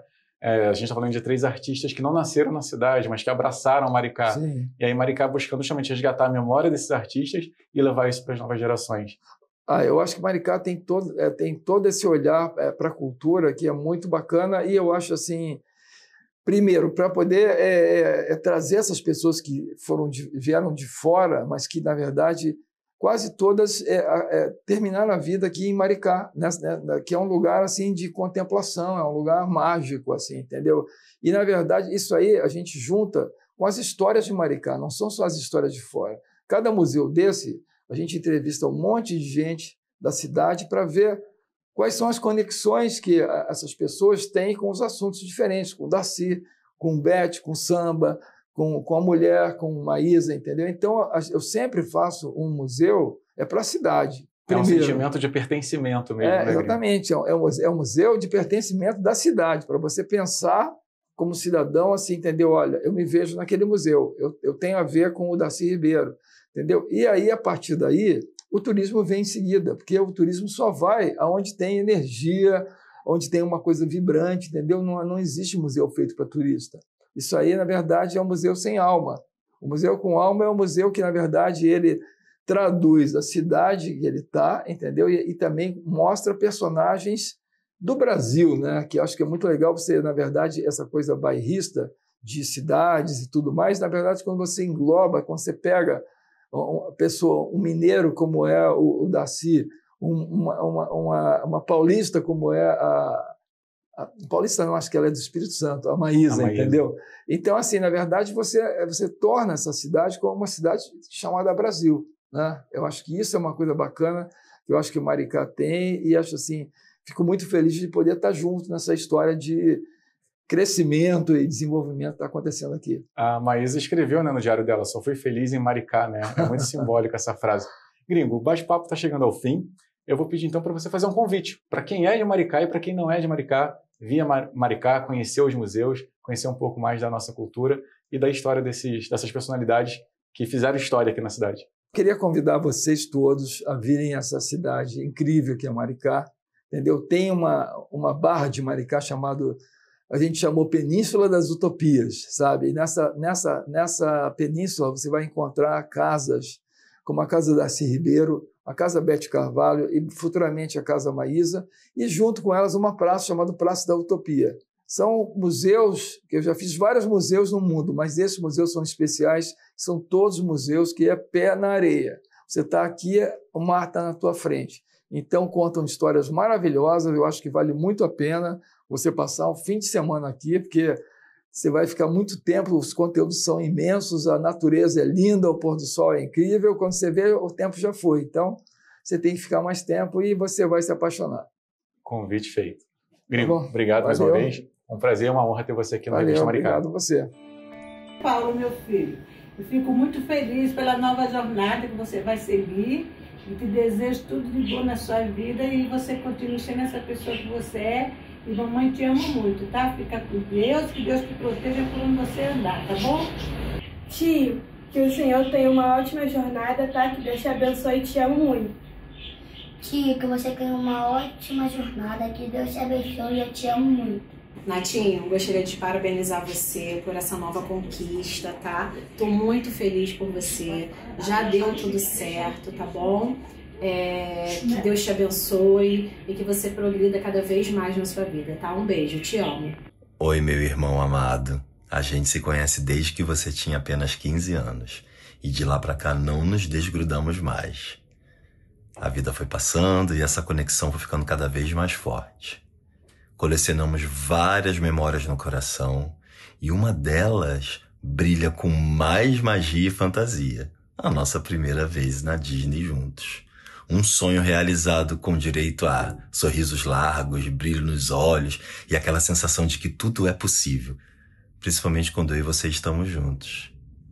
E entre uma risada e outra, tá sempre tocando Madonna ao fundo, né? Porque a gente canta, dança, vibra e se entende num simples olhar quando toca Like a Prayer ou Express Yourself. E mesmo que a vida às vezes nos coloque em lugares diferentes no mapa, nada muda. O carinho, o cuidado, a admiração permanecem firmes e fortes como sempre foram.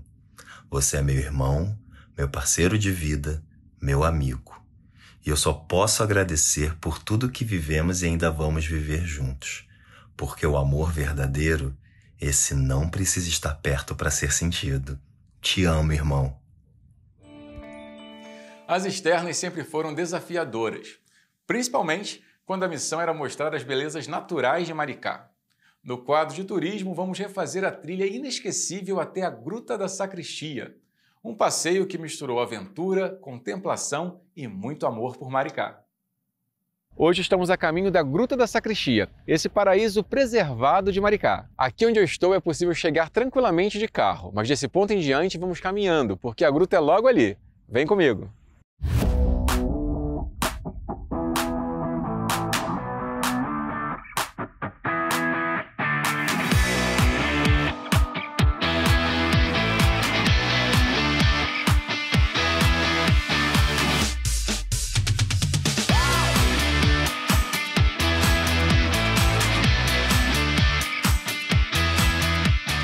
Olha essa vista! É ou não é de tirar o fôlego? A Gruta da Sacristia é uma curiosa formação rochosa, cuidadosamente esculpida pela erosão e ação do mar. É nessa gruta que você encontra a famosa Pedra da Sacristia, de onde é possível fazer imagens com a sensação de estar sobre o oceano. Registro obrigatório e que faz muito sucesso nas redes sociais. E é claro que eu não perdi a oportunidade de atualizar o meu feed. Lembrando que essa é uma das praias mais preservadas da região. Aqui não tem comércio próximo, é só você e a natureza.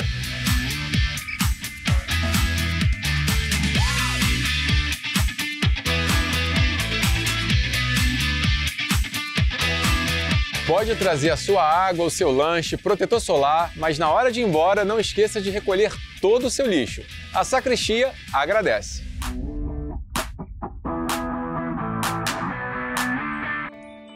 Patrimônio, memória e beleza. Assim nasceu o quadro de arquitetura. Hoje você vai rever o encanto do casarão da Fazenda Itaucaia, um verdadeiro tesouro arquitetônico encravado em Maricá.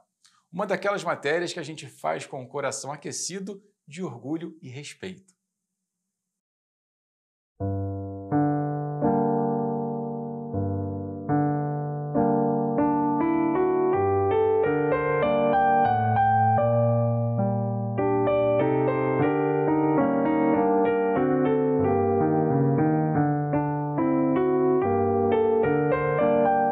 Em nosso quadro de arquitetura de hoje, vamos mostrar o belíssimo casarão da Fazenda Itaucaia, localizada na região rural de Itaipuaçu. Construída entre o fim do século XVII e o início das 2 décadas do século XVIII, essa imponente fazenda já recebeu visitantes ilustres, como Charles Darwin, Dom Pedro I e a Marquesa de Santos. Não há uma data precisa para a construção do casarão, mas sabe-se que foi erguido por monges beneditinos, através das mãos de pessoas escravizadas trazidas da África. Com seus quase 400 anos de existência, a Fazenda Itaucaia combina história e transformação. Aqui estão ainda as ruínas da senzala, a capela de Nossa Senhora da Conceição e o engenho, que tantas histórias abrigaram. A Casa Grande e a senzala representam o marco do início da arquitetura tipicamente brasileira, e aqui, na Fazenda Itaucaia, conseguimos enxergar perfeitamente essa representação. Tudo nesse mundo arquitetônico-social da Casa Grande e senzala tinha uma razão de ser. De um lado, o luxo e a ociosidade, e do outro, a escravidão e a exploração humana. Na Casa Grande, o sistema estrutural é superdimensionado. A abundância de janelas verticais, utilização da madeira nos mais diversos aspectos da construção, a elevação do pavimento térreo bem acima da linha do solo, grandes salões e o uso de varandas e fachadas decoradas. Na ausência do concreto armado, os construtores utilizavam a madeira na estruturação da edificação. É sabido que a construção de capelas em fazendas como essas, bem ao lado do casarão principal, era muito comum na época. Inclusive, lá dentro há uma porta que dá acesso direto ao casarão.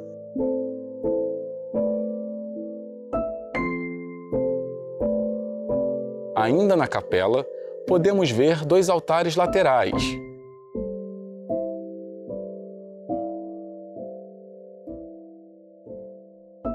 Na parte superior, um símbolo dos jesuítas. E aqui no chão, provavelmente, foi enterrado o corpo de um religioso, já que essa fazenda pertencia à Igreja Católica.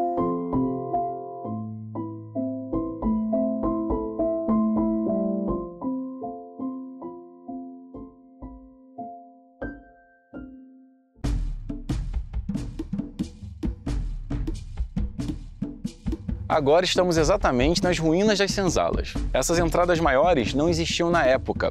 Observe que não há janelas, e dá para ter uma noção do estilo das construções da época com pedras maiores encaixadas em pedras menores.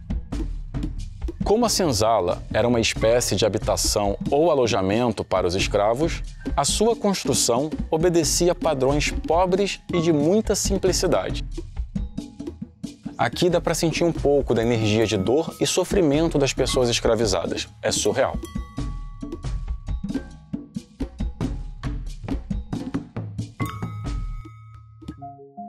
Chegamos ao engenho com um galpão onde era realizada a produção do manufaturado da cana-de-açúcar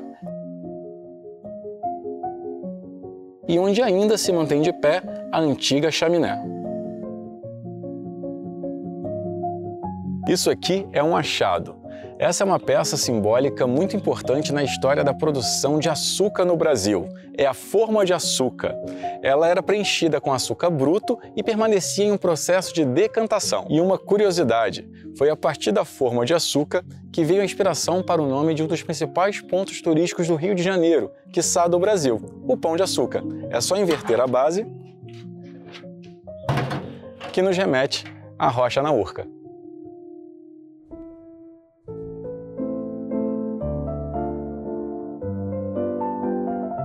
Embora hoje essa área com muros de pedras seja considerada a frente do casarão, nem sempre foi assim e eu posso provar. Essa aqui era a verdadeira fachada do casarão. Em mapa da época, a fazenda consta como Engenho Tocaia. Tocaia é uma palavra que vem do tupi Itaucaia e significa casa na pedra, denominação que se pode ser entendida pela visão do engenho junto ao imponente morro de pedra às suas costas, chamado hoje Pedra de Itaucaia. Os visitantes podem conhecer a exposição permanente Caminhos de Darwin no museu que fica no interior do casarão.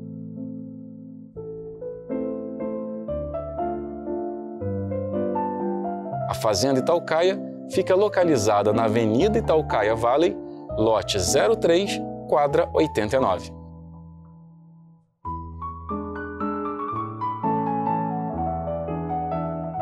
E aí, gostou? Eu confesso que comigo foi um misto de sensações.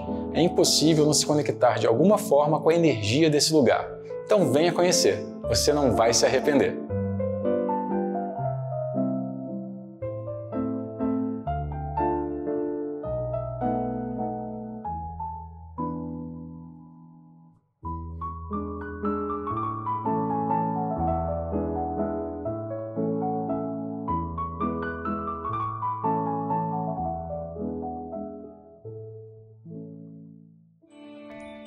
Oi, Paulo! Hoje é um daqueles dias em que o coração fica mais emocionado, né? Mas ao mesmo tempo fica cheio de orgulho. Sei que é um momento especial que marca o fim do seu ciclo como apresentador do Revista Maricá, um lugar onde você cresceu, brilhou, fez amigos e deixou sua marca em cada texto que você escrevia. E ver todos os dias a sua paixão, dedicação, seu profissionalismo, a sua generosidade foi inspirador para mim. E me fez te admirar cada dia mais como o ser humano e profissional incrível que você é. Eu sei que você vai fazer falta aí, mas também sei que o que vem pela frente é fruto da sua coragem, do seu talento e da sua vontade de se reinventar e de seguir em frente. Pode contar sempre comigo, estarei sempre aqui te apoiando e vibrando por cada conquista sua. E parabéns por tudo que você fez até aqui no Revista Maricá e que essa sua nova fase seja leve, cheia de realizações e novas conquistas. Te amo muito e te admiro cada dia mais. E um beijinho do Leopoldo! E claro que nessa retrospectiva não poderia faltar o nosso momento pet. Então vem comigo rever essa conversa para lá de especial com a doutora Juliane Fel, uma profissional apaixonada pelos animais e que faz toda a diferença na vida dos nossos amigos de quatro patas. Um quadro do jeitinho que a gente ama, leve, informativo e cheio de afeto.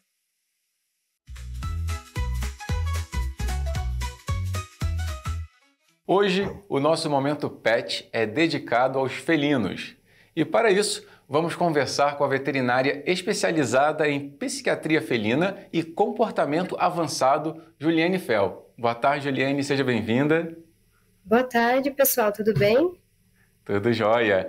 Para a gente começar a nossa conversa, aos nossos olhos, os felinos são bichinhos fofinhos que dá vontade de beijar, apertar. Mas e para eles, isso faz bem?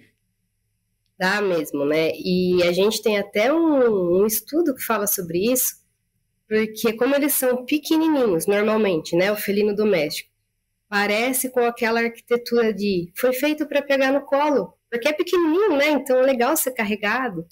Mas, na verdade, existem exceções, tá? Existem aqueles gatos que gostam de colo, que pedem até para o tutor, que parece que escala o tutor para andar para lá e para cá.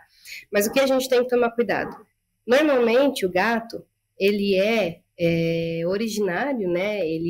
O seu ancestral direto é o Felis silvestris líbica, que é um gatinho totalmente solitário, que ele só se aproxima de outros gatos e outras espécies em situações ou de perigo, ou que ele precisa disputar território, ou que ele precisa brigar, vamos dizer assim. E como o nosso gatinho fofinho dentro de casa só tem 10 mil anos de domesticação, no máximo, tem até estudos que questionam isso, ele é muito parecido em algumas características com esse gatinho. E como também o gato é uma espécie que é presa, ele é pequeno, então existem animais maiores, aves maiores que caçam os gatos, por exemplo, automaticamente eles têm um sistema de alerta ligado inconscientemente.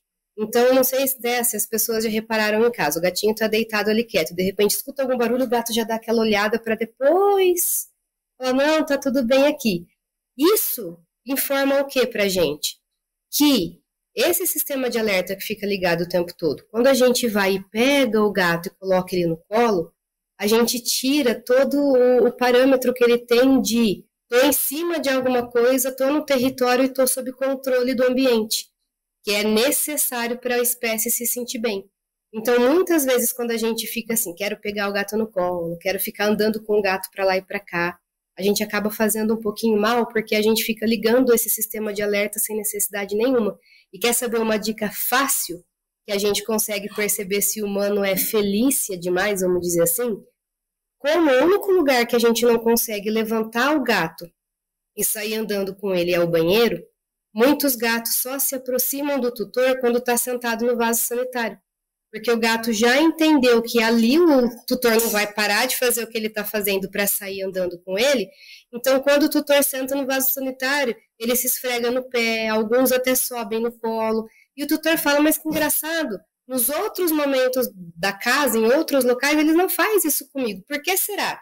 Então, provavelmente, pode ser que para o gato, esse humano está um pouquinho felícia demais e fica pegando no colo, fica ativando esse sistema de alerta. E o gato quebra vínculo com muita facilidade, faz parte da arquitetura dele, do emocional dele. Então, sempre que o ser humano fica naquela tentativa de abraçar, de pegar, que pra gente é muito gostoso, eles são muito lindos, né? Sem querer, a gente acaba passando um pouquinho do limite, o gato fica desconfiado. Aí ele prefere ficar mais longe do que a gente, do que ele gostaria. E além dessa atitude, né, que é mais até por conta de gostar muito do felino, quais são as atitudes ruins, as piores atitudes que um tutor pode tomar e que pode afetar a saúde mental do gatinho? Dentro de casa, então, passar desse limite pessoal, então não observar o gato e perceber que o gato ele é sutil, né? Ele é um caçador de emboscada. Então, ele não é que nem um cão, por exemplo, que gosta de ser visto, que demonstra as emoções com muita facilidade. Ele é mais quietinho, ele é mais recluso na dele. Então, os momentos do dia que o humano perceber que o gato gosta de deitar, ficar quietinho no cantinho dele. Procura ficar intocado, quietinho, que normalmente é 60% do dia do gato, deixar o gato quietinho, não ficar querendo pegar o gato, passar a mão no gato. Inclusive, né, uma dica já pensando em veterinária, quando for ter que dar remédio para o gato, tenta colocar os horários de dar medicação fora desses momentos que eu sei que o gato gosta de dormir, de ficar quieto na dele, que nem agora não tem ninguém aqui, porque tá cada um deitado no seu cantinho quietinho. Respeitar isso no gato. Outra coisa, deixar de oferecer o que o gato precisa dentro de casa.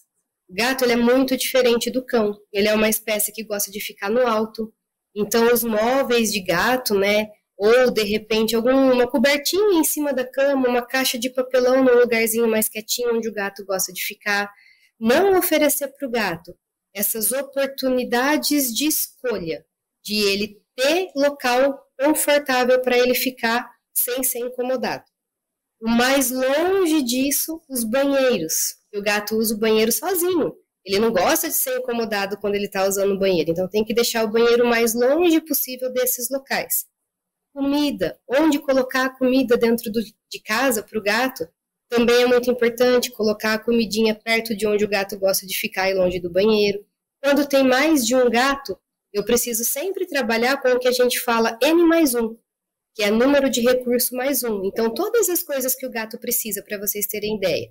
Alimentação, água, esses locais de segurança elevado do chão, arranhadores e banheiro. Se eu tenho, por exemplo, 3 gatos, eu preciso ter 4 de cada coisa e espalhar no ambiente pensando mais ou menos nessa dinâmica, que o gato, quando ele se sente protegido, quietinho, é bom para ele ter o alimento ali pertinho, sem ter contato com o outro gato, porque são hábitos solitários, é outro detalhe. E o mais longe disso possível, o banheiro, que também eles usam sozinhos. Então, eu até brinco com meus pacientes assim, quanto mais gato a gente tem, é como se a gente estivesse jogando videogame e passasse de fase. Porque não é só ter o gato, você precisa ter as coisas que você precisa distribuir no ambiente. Então, consequentemente, você precisa de espaço, de tempo, e tem que saber interagir com o gato. Porque, como eu falei para vocês, o cão ele vai. E se o cão não está satisfeito com a interação, ele mostra muito fácil. O gato, ele mostra com uns parâmetros um pouquinho diferentes. Então, como não é fácil de identificar, muitas vezes o ser humano acaba sem querer o tempo todo fazendo mais coisas que o gato fica um pouquinho mais chateado, vamos dizer assim, e um pouco o que ele precisa. Aí acaba não dando muito certo a interação dentro de casa. Juliane, e quais são as principais doenças psiquiátricas e de comportamento que podem afetar os gatos? De longe, a ansiedade. Para a gente também, mas principalmente para eles, por quê? Lembra que eu falei que eles são espécie presa? Então faz parte da genética do gato ter esse sistema de alerta para ficar prestando atenção no ambiente para ver se não vai entrar ninguém para caçar eles dentro de casa. A gente sabe disso, a gente sabe que não vai acontecer, mas na cabecinha deles, eles pensam dessa forma. Então a gente precisa entender que o alerta do gato ele é mais sensível de ser ligado, vamos dizer assim, para vocês entenderem, do que o nosso. Então, tudo que acontece em casa que fica ativando esse sistema de alerta, até essas coisas que eu falei que o tutor mesmo pode fazer, deixa a adrenalina muito alta, e quem limpa a bagunça dessa adrenalina é o cortisol. De vez em quando acontecer isso, tudo bem, é o que acontece com a gente também. Mas pensa que tem gatos que, justamente por não conseguir comer sozinho, usar o banheiro sozinho, ter o cantinho dele, ativa isso o dia todo.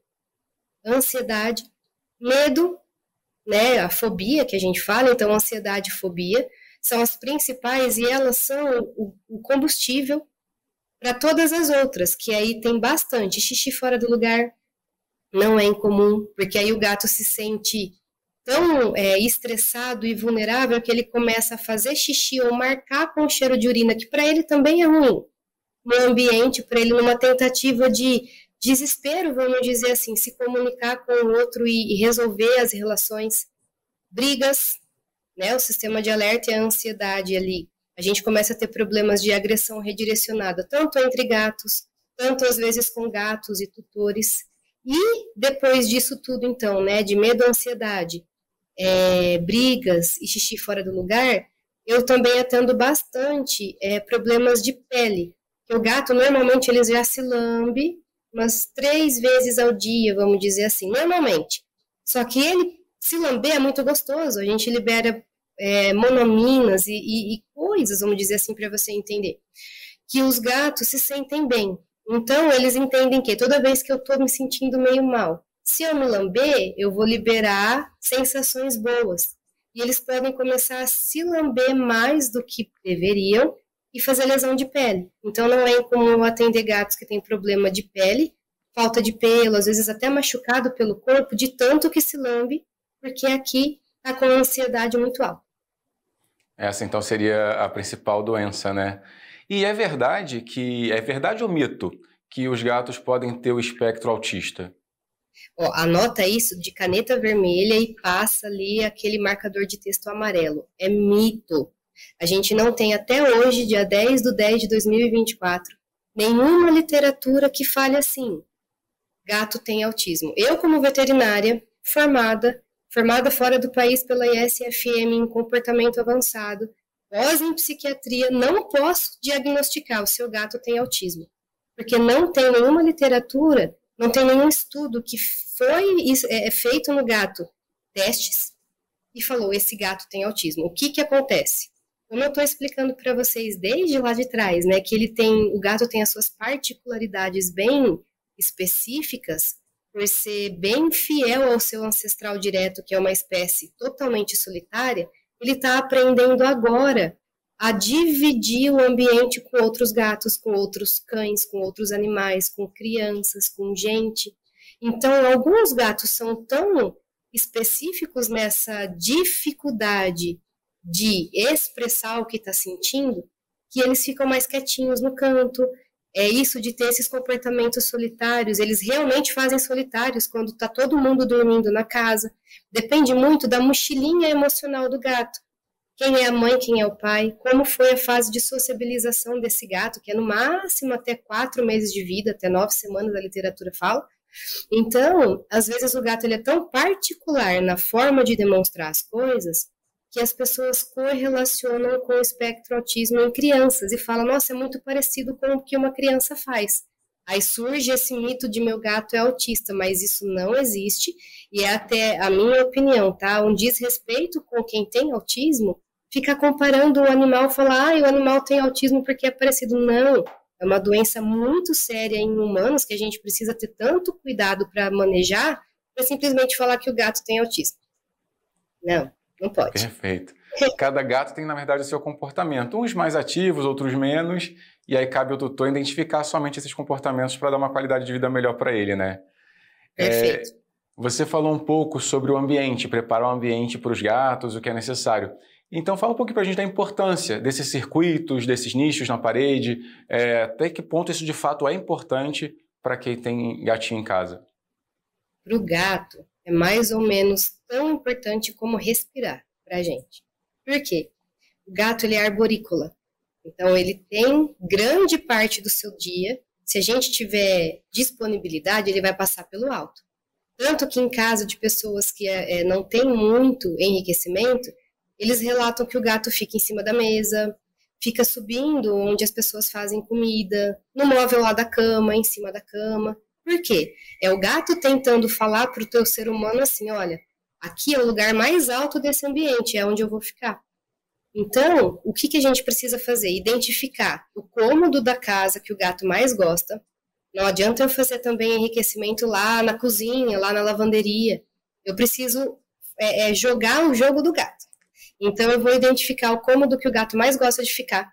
Identifiquei esse cômodo, eu vou proporcionar a ele oportunidade de subir. Ou seja, móveis, tem gente até que quando a gente não tem muitas condições de fazer móveis bonitos, né, que tem vários tipos de móveis. As pessoas vão em casa eu chamava varejão, não sei se hoje em dia ainda fala assim, mas as pessoas pegam aquelas caixas de madeira que eles jogam fora, lixa, deixa bonitinho, até pinta e parafusa aquilo na parede, porque aquilo já é áspero, né, então serve até para o gato colocar a unha. É só colocar ali uma cobertinha, uma toalhinha, qualquer coisa, que já tá um baita de um nicho para o gato deitar e se sentir escondido. Porque lembra que eu falei que ele precisa parar de ativar o sistema de alerta? Geralmente ele busca esses locais onde ele mais gosta de ficar, no alto, aí ele deita e ele fica lá assim, ele relaxa porque ele fala, bom, aqui ninguém vai conseguir me pegar. E uma dica, quando o tutor tiver que interagir com o gato, tem que dar remédio, só tira o gato de lá se a casa estiver pegando fogo. Porque é ali que o gato já identificou, aqui é o meu local de segurança. Ele para de ativar o sistema de alerta.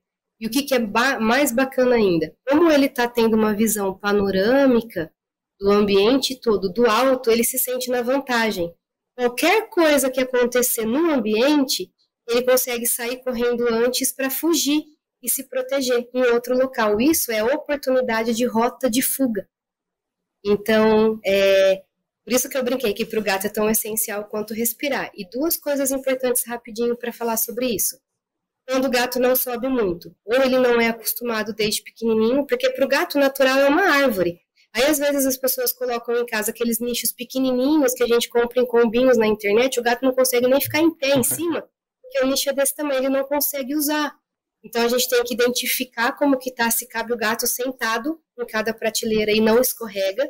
E se o gato não tem dor, o gato a partir ali de 5 anos, até antes às vezes, pode desenvolver doença articular degenerativa. E como que o ser humano identifica isso em casa?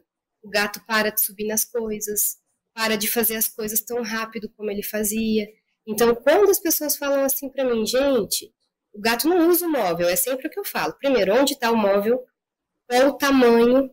Tem rota de fuga nesse móvel? Porque às vezes tem um nicho só lá em cima e tem 5 gatos. Aí eles ficam disputando para subir e quem sobe depois não consegue descer, porque o outro está ali embaixo e às vezes pode disputar com ele. E se o gato não tem dor? Que aí me ajuda a saber assim, estou fazendo direitinho ou estou piorando a situação porque eu estou desenvolvendo frustração que o gato não consegue usar. Ficam aí.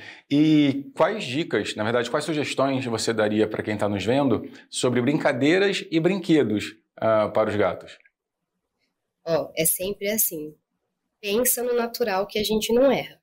Então, normalmente o gato ia estar brincando com coisinhas que ele consegue pegar nas patas e que tem pelos, penas, que é áspero. Então, tentar sempre assim, proporcionar hora para brincar, porque se a gente deixa presa ali no ambiente, o brinquedo é uma presa que morreu e ficou ali. Tá? Desinteressa o gato. Então, buscar os horários crepusculares para interagir com eles, usar brinquedinhos que tenham coisas que o gato consiga pôr a unha, que não escorrega. Se bem que tem gato que adora bolinha. Se gosta de bolinha, vai usar a bolinha. Identifica o que o seu gato gosta, às vezes tampinha de caneta, né, tampinha de garrafa, qualquer coisa, bolinha de papel alumínio, eles adoram quando eu faço bolinha aqui em casa. Mas identificar o que eles gostam, tentar ir para um pouquinho do natural na textura, interagir com o gato como se a presa estivesse fugindo dele. Porque se eu fico assim com uma peninha na cara do gato, o gato vai ficar assim, tá, o que você está fazendo? Tem que ter aquela sensação de que está fugindo de mim essa presa. Interage com eles de forma separada, porque lembra que o gato tem atividades solitárias? Caçar é uma delas. Terminou, vai dar alguma coisa que o gato gosta muito de comer, e nessa hora eu sempre recomendo alguma coisa úmida, para ajudar a ingesta hídrica. Juliane, e quais são as atitudes certas que devemos praticar, né, para que os nossos peludos sejam gatos felizes? No dia a dia, por exemplo. Isso, exatamente, respeitar o que eles são. Nossa, mas falando assim, parece que é um negócio tão difícil, né? Não é nada, tô aqui com vocês, o Tuti tá deitado aqui do lado. Deixa eu tenho vontade de pegar ele, trazer ele aqui e falar, olha, Tuti, mas não, me segura. Deixar o gatinho nos horários que ele gosta de ficar quietinho, no cantinho dele. Oferecer os móveis, os recursos que a gente conversou. Interagir com eles. Se conseguir interagir 2 vezes ao dia, se tiver tempo, brinca de manhã e brinca à noite, e depois dá uma comida úmida bem gostosa como recompensa positiva. Se não, pelo menos, cheguei do trabalho à noite, é a hora que os gatos estão mais ativos, então vamos ser ativos com eles. Vamos brincar, vamos jogar uma bolinha. Meia horinha que a gente consegue fazer isso, já tá bom pro gato, porque o gato ele não tem reserva de energia para fazer uma caça longa. Ele caça por emboscada. Então brinca, né? Ofereça bastante alimentação úmida, porque o gato concentra a urina e ele fica desidratado e a gente não percebe. e os rins sofrem com o tempo, então quanto mais alimentação úmida, melhor. E oferecer o máximo que a gente puder de amor, gente. E é um amor desse jeito, não Felícia. Eu tô quieta aqui, ó, eu não mexi com ele, já já ele vai chegar aqui. Eu vou até tirar minha caneca para ver se ele vai dar o ar da graça dele, o estagiário. Se eu tivesse ido lá e pego ele para fazer um carinho, fazer alguma coisa, ele não iria ter vindo aqui com certeza, ele iria ter ido embora para outro local, porque provavelmente eu ia ter invadido o respeito que ele queria. Não invadi, ó, deu 5 minutinhos, ó o estagiário.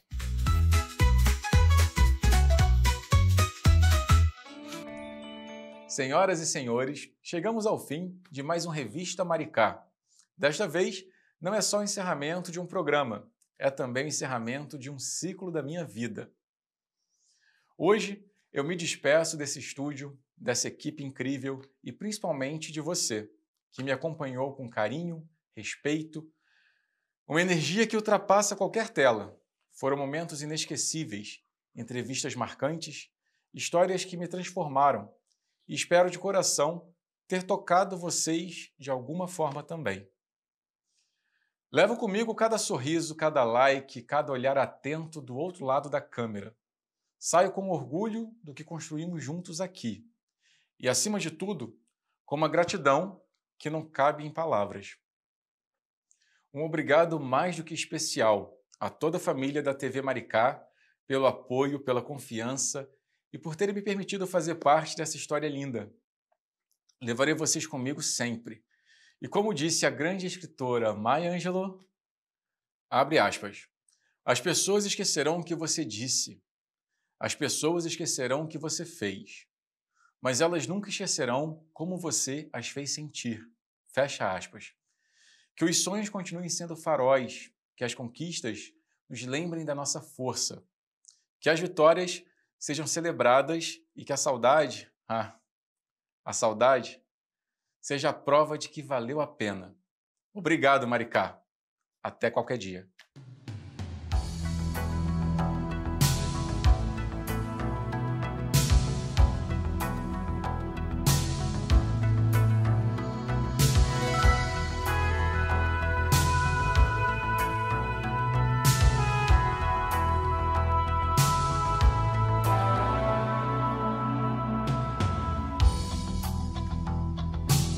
E claro, aproveite para se inscrever no nosso canal, ativar as notificações e deixar o seu comentário.